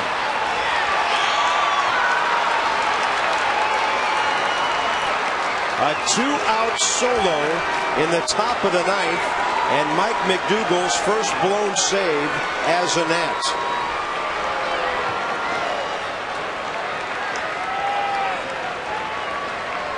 And Blanks his 3rd home run of the year. In fact, 3rd career home run. Well, this is high cheese against a really strong kid. Right down the heart of the plate. The kid smokes it. Blanks has his 3rd home run, but more importantly, a game-tying home run. It takes a win away from John Lannon.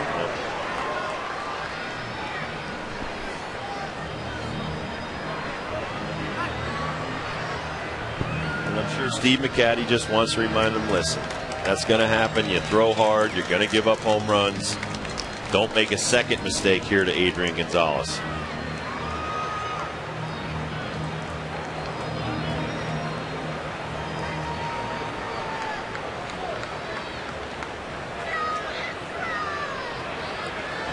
a closer, now you quickly go from, okay, I was trying to get the save, to now I want to keep it a tie ball game, give us an opportunity to win it in the bottom of the ninth. And you're looking at Adrian Gonzalez for the first time today. Came into play defense a couple of innings ago. Their most dangerous hitter.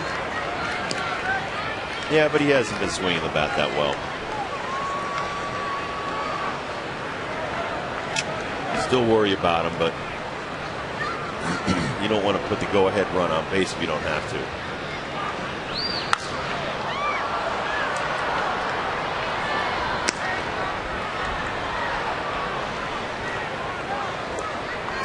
The only guy who maybe got what he deserved on that home run was Gregerson, who should have been out of that 8th inning, was standing as the losing pitcher. He's off the hook. And the 1-1 to Gonzalez.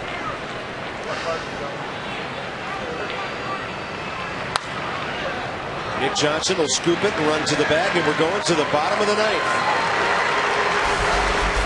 For the Nats, Bard, Gonzalez, and Hernandez in a 2-2 game.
Sometimes try to get the game over too early. McDougal throwing the ball 97 miles an hour, then just grooves the ball right down the middle of the plate. And you can't stop pitching just because you get 2 outs. And certainly they don't mean to do it, but you've got to put a little bit more of a calmness in that effort instead of, hair on fire deal. I mean, it happens and seems to happen to us more often than other people. Well, let's see if the Nats can pull this thing out in the bottom of the ninth and take the series. Let's go back upstairs to Bob and to Rob. All right, Johnny Ray, thank you very much. I thought for a moment the Padres might come with their closer, Heath Bell, but it'll be Mike Adams who's their setup guy. Hasn't pitched that many innings. He helped set them up to win a ball game on Friday night at a 2.06 ERA. Pardon me, those are Heath Bell's numbers. Let me go one slot up further. 18th game for Adams at a 1.13 ERA in 16 innings. And the one thing that remains a mystery with McDougal is he does not have a good second pitch. Whether it's a breaking ball, a cut fastball, anything that he can just change a little bit of the speed and eye level of the hitters would be beneficial to not only himself but the team. We know he can bring it 95, 96, 97 every time, but when you don't have much to go with it, you're a pretty easy read for the other team and the hitters. They know, okay, he's got one pitch. We're just going to sit dead red until we get the one we like. Bard is 1 for 3 with a single.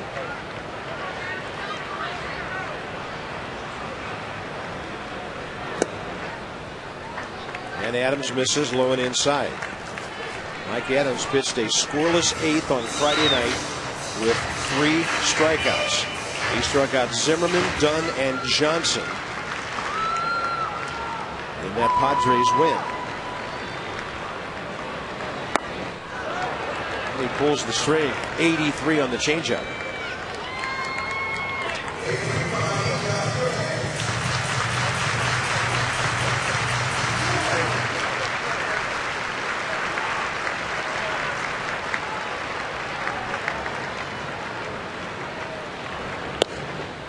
Got the old Frankie Rodriguez stretch working.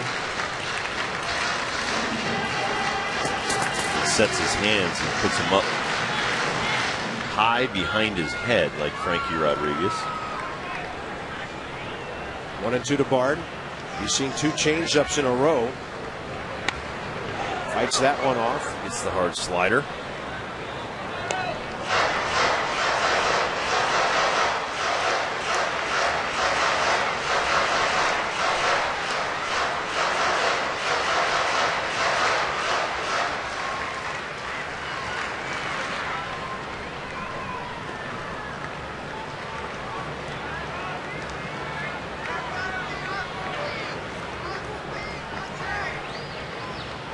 Target in. Josh Bard fights off another. And the count stays 1-2. A lovely day in the Capitol.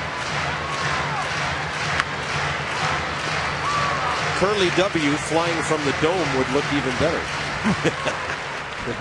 That would be very cool.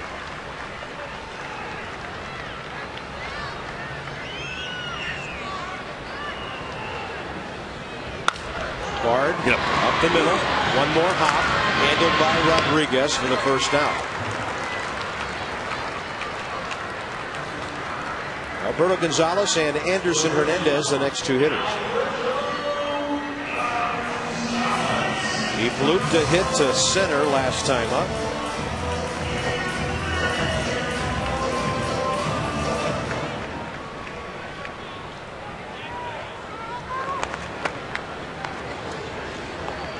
One for 22 when he dropped that one in.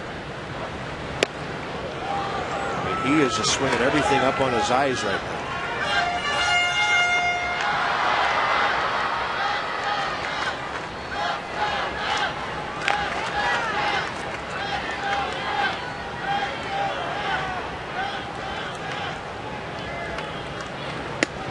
That's a fastball up and away, and the count's even 1-1.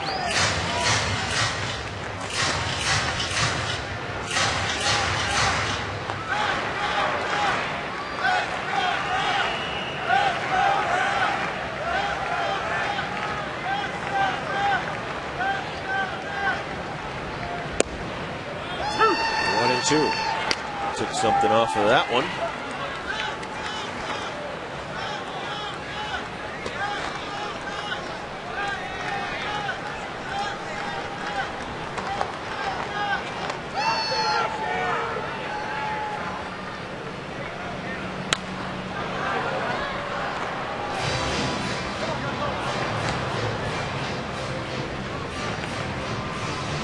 Got a pretty nice differential though between 94 and 82. Not easy if you're a hitter. And then the slider's about halfway in between. And he throws an 86 to 88 slider, so you got to be ready right now with this guy. Fastball away, 2-2.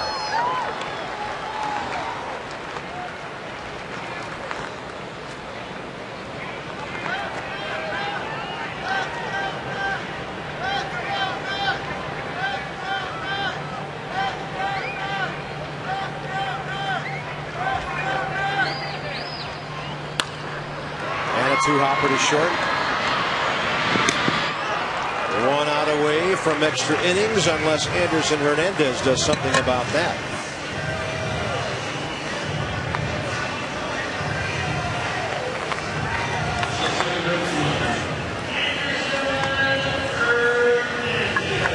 He's 0 for 3 today and 5 for his last 31.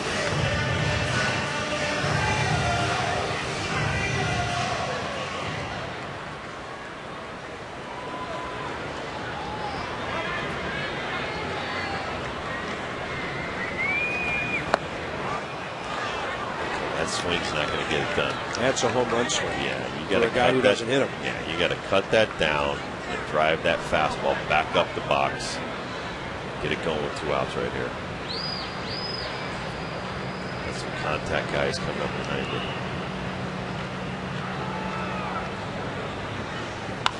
The Nats have a real sequence of speed here. Gonzalez, Hernandez, Morgan, Harris.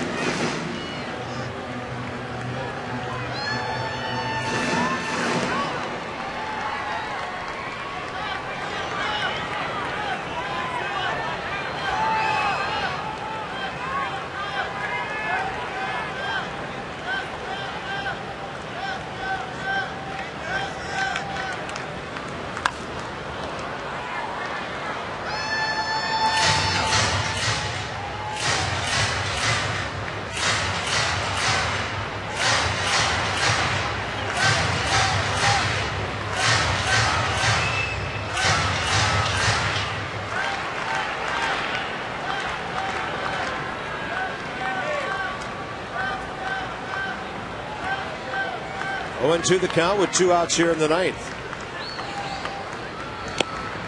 And the little guys can't get it done. Extra innings coming up. In extra innings this year, the Nationals are 3-8.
With both Single A Potomac and Hagerstown, he's got 31 strikeouts, no walks. That's in 18 innings pitched. He was one of the Nats' first-round picks, 10th overall in the 09 draft, and he has just been spectacular. One other quick note.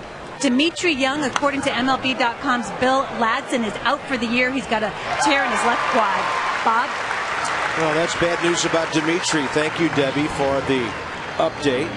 Luis Rodriguez hit the ball hard, but Niger Morgan is out there. And you have to hit it cleanly up the gap for that guy not to catch it. 1 out here in the 10th. Mike McDougall still in the game. Now in extra innings this year, as I mentioned, the Nats are 3-8. 3-7 here. Padres are 6-4. They've had a bunch of walk-off wins at home. On the road, they're 1-2 in extra innings. And Eliezer Alfonso is the hitter.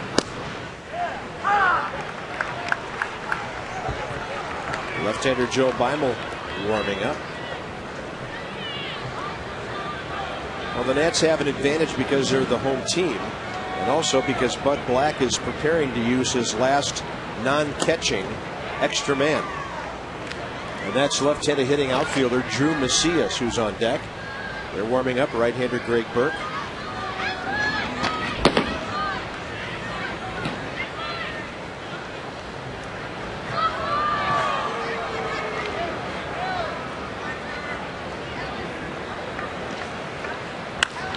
And a base hit to left on a pitch up.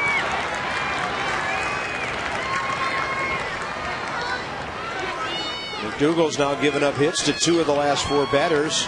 He'll face left-hander Drew Macias.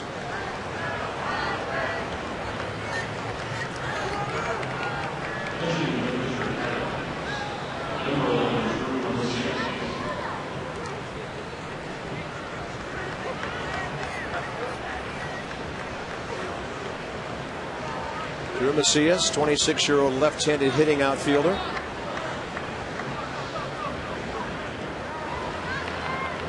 '35th round draft choice. Back in 02.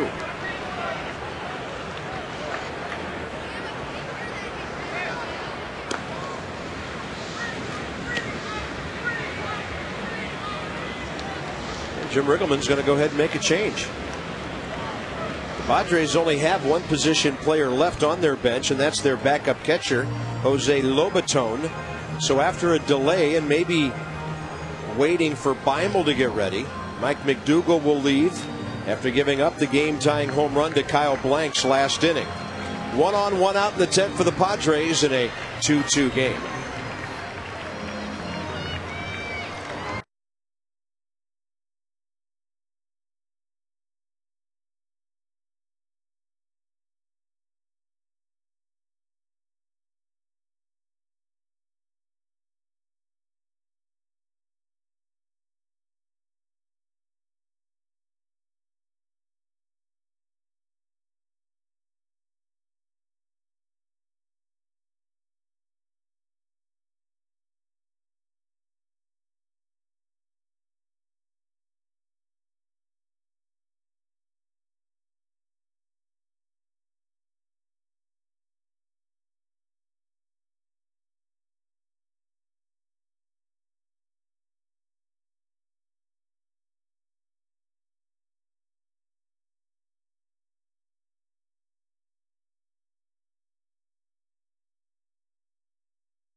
Out of position players, no real right-handed pinch hitters available unless you want to employ your last catcher.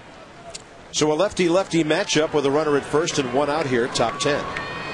It's kind of a war of attrition here. They have 8 relievers and 3 bench players. Oh, this game could go on a while.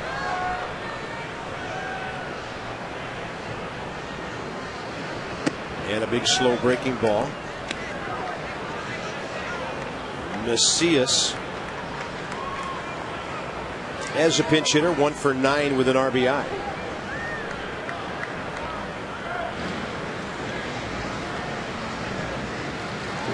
"20 major league at bats prior to this season." Bimal goes 2-0.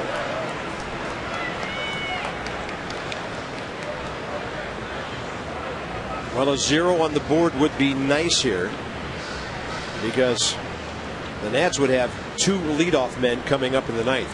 10th rather. Morgan and Harris. There's a strike. 2-1. Once again, 1 pitch away. Ground ball, double play. Get out of this. 2-0. This is a very nice, right on the black fastball.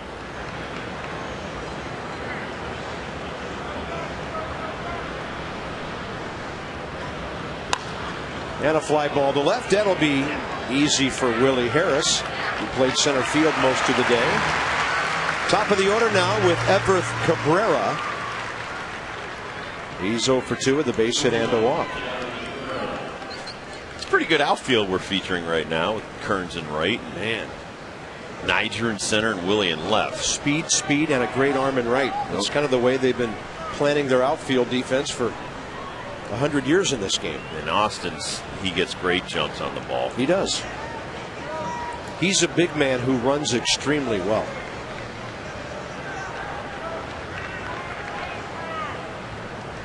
A big out to get here. Gotta work ahead. Everth Cabrera in this series, 4 hits, 9 at bats, and a couple of walks. You just make the hitter so much stronger when you fall behind.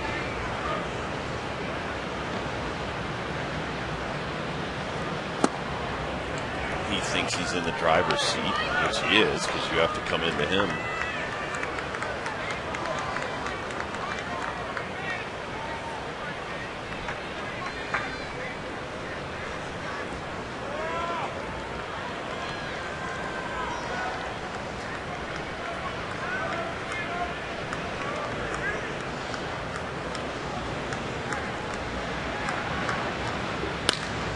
And a pop-up out behind second.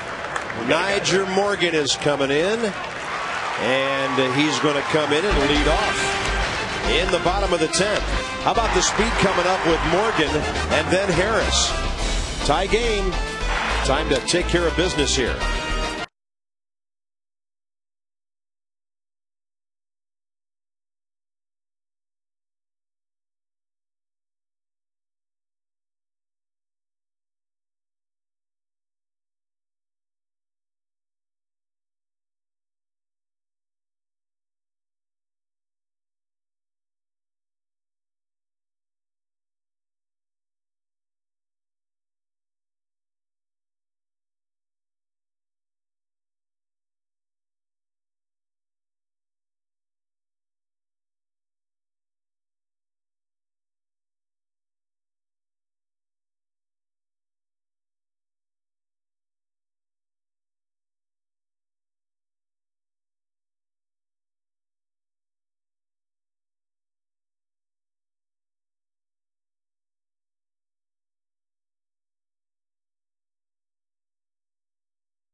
.com.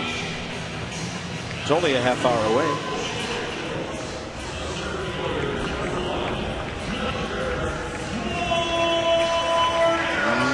Niger Morgan, bottom of the 10th. Fly to center as a pinch hitter leading off the 8th.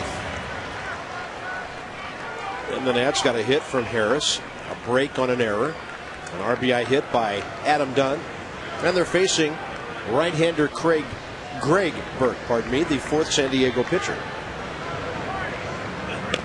There's a bunt. He's going to beat it out. No contest at first base. Sweet. How fast is he when his hamstring's feeling good? He's got a bad hammy. That's beautiful. That's great baseball. Lay it down and smack him, yak him. Right here, using his speed. No chance of movement off.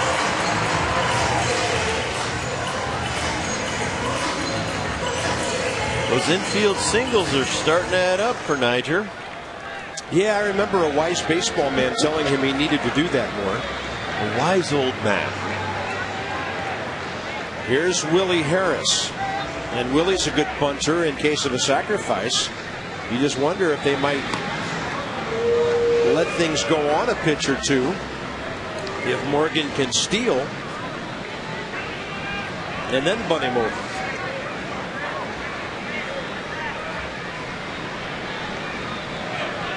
Got to be leery of the pitch out.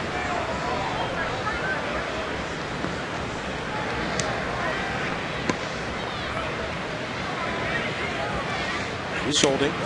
Willie shows bunt, backs off.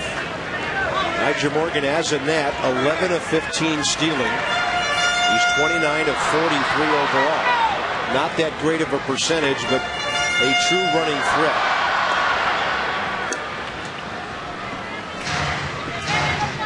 I like what Adrian Gonzalez is doing right now. He comes out to his reliever, describing the situation, what he needs to do.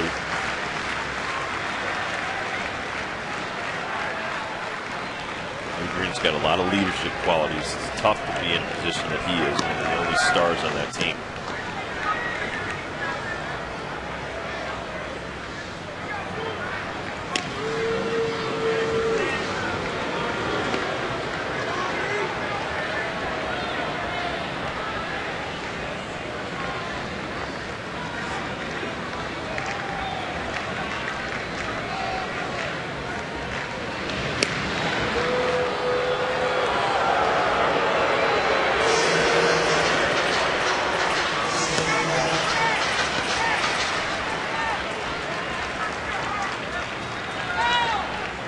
Not a big lead right now. He'll get a little further off of there. The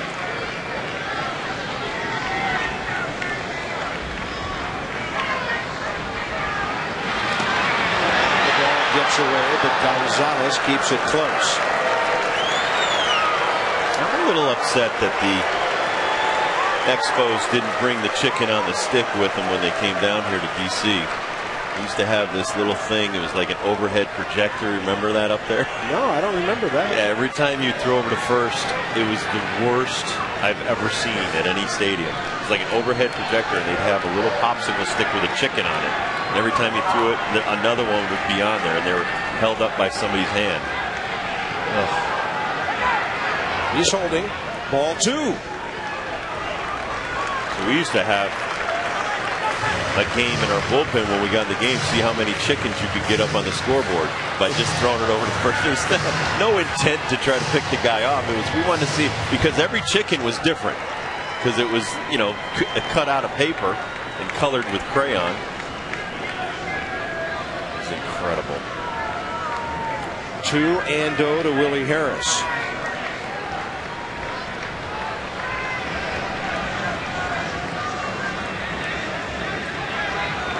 Burke working extremely slowly. Short lead. Holding. Willie takes a big time rip and fouls it straight back. Nats haven't had many fun walk-offs this year, but on June 20th, Willie Harris did it with a home run into the bullpen.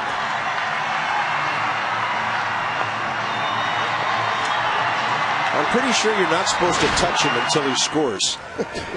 Somebody almost tackled him there.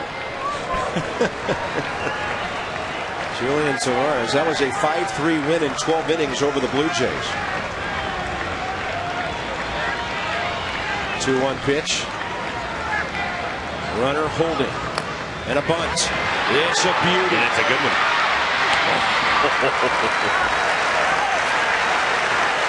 2-4 on the sacrifice. That could take the bat out of Nick Johnson's hands with first base open. And then you'd have a righty-righty matchup with Ryan Zimmerman, and that's what they're going to talk about here.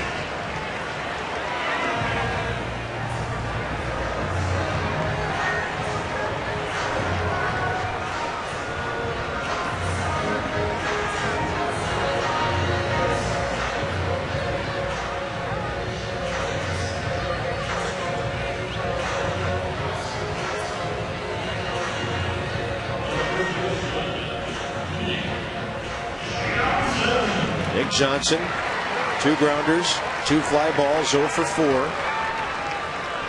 Yeah, this is kind of a no-brainer. The guy behind Nick's 0 for 4 with 3 punch-outs. Looking. 0 for 8, Johnson and Zimmerman today. That doesn't happen very often. I can't believe they're pitching to Nick right here. Well, base hit wins the game easy. Yeah, and also with the most frequent double play hitter the Nationals have, Ryan Zimmerman next. He's hit into the most twin killings on the team. Now we'll see how they pitch to Nick. Maybe he doesn't see a strike. Maybe they just figured this out. That took a while. On second thought, we'll walk him. I mean, you have to do this. You have to do this. Come on.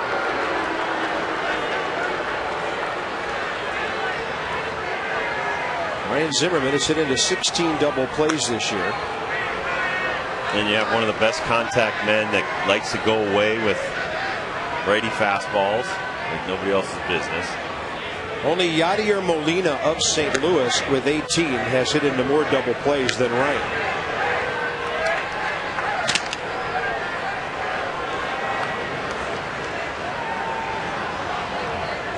But Zimmerman is Mr. Walk-Off in the District of Columbia. And he's due. 0 for 4. 2 big time.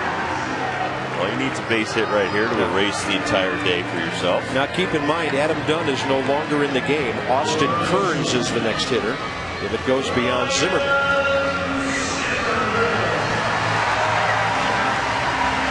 Dunn removed for defense. But all the left fielder Harris could do was watch Blank's homer sailed into the seats in the 9th. That's why we're still here.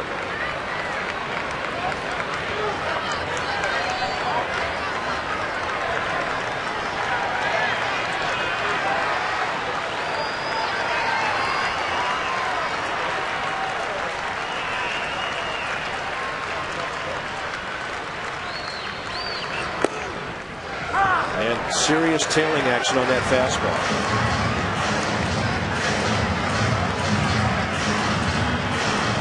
Niger Morgan, the run that matters, led off the inning with a bunt base hit. After Harris sacrificed him, Nick Johnson walked intentionally.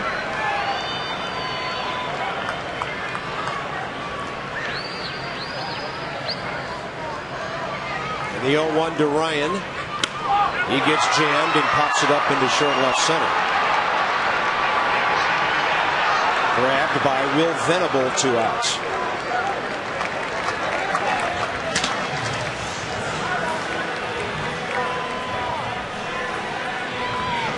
And in what has been a rather miserable season for Austin Kearns, he could have a shining moment right here.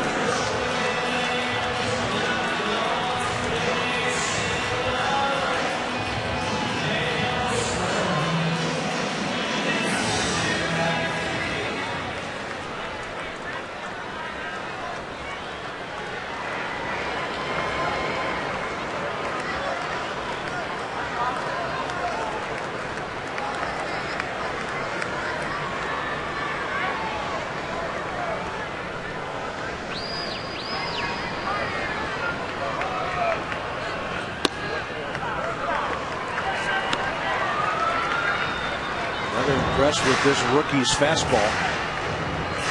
A lot of movement. He was signed as a non-drafted free agent March 5th of 05. And the thing is, people think velocity is everything. No, it's more of the movement as it's coming towards the plate. He's got some late break and sink on that 92 to 94 mile an hour fastball.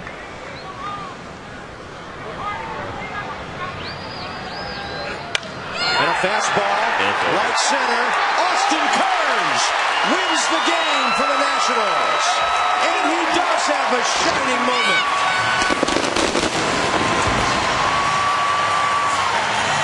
It's about time the boys got to beat on him. I pity the fool.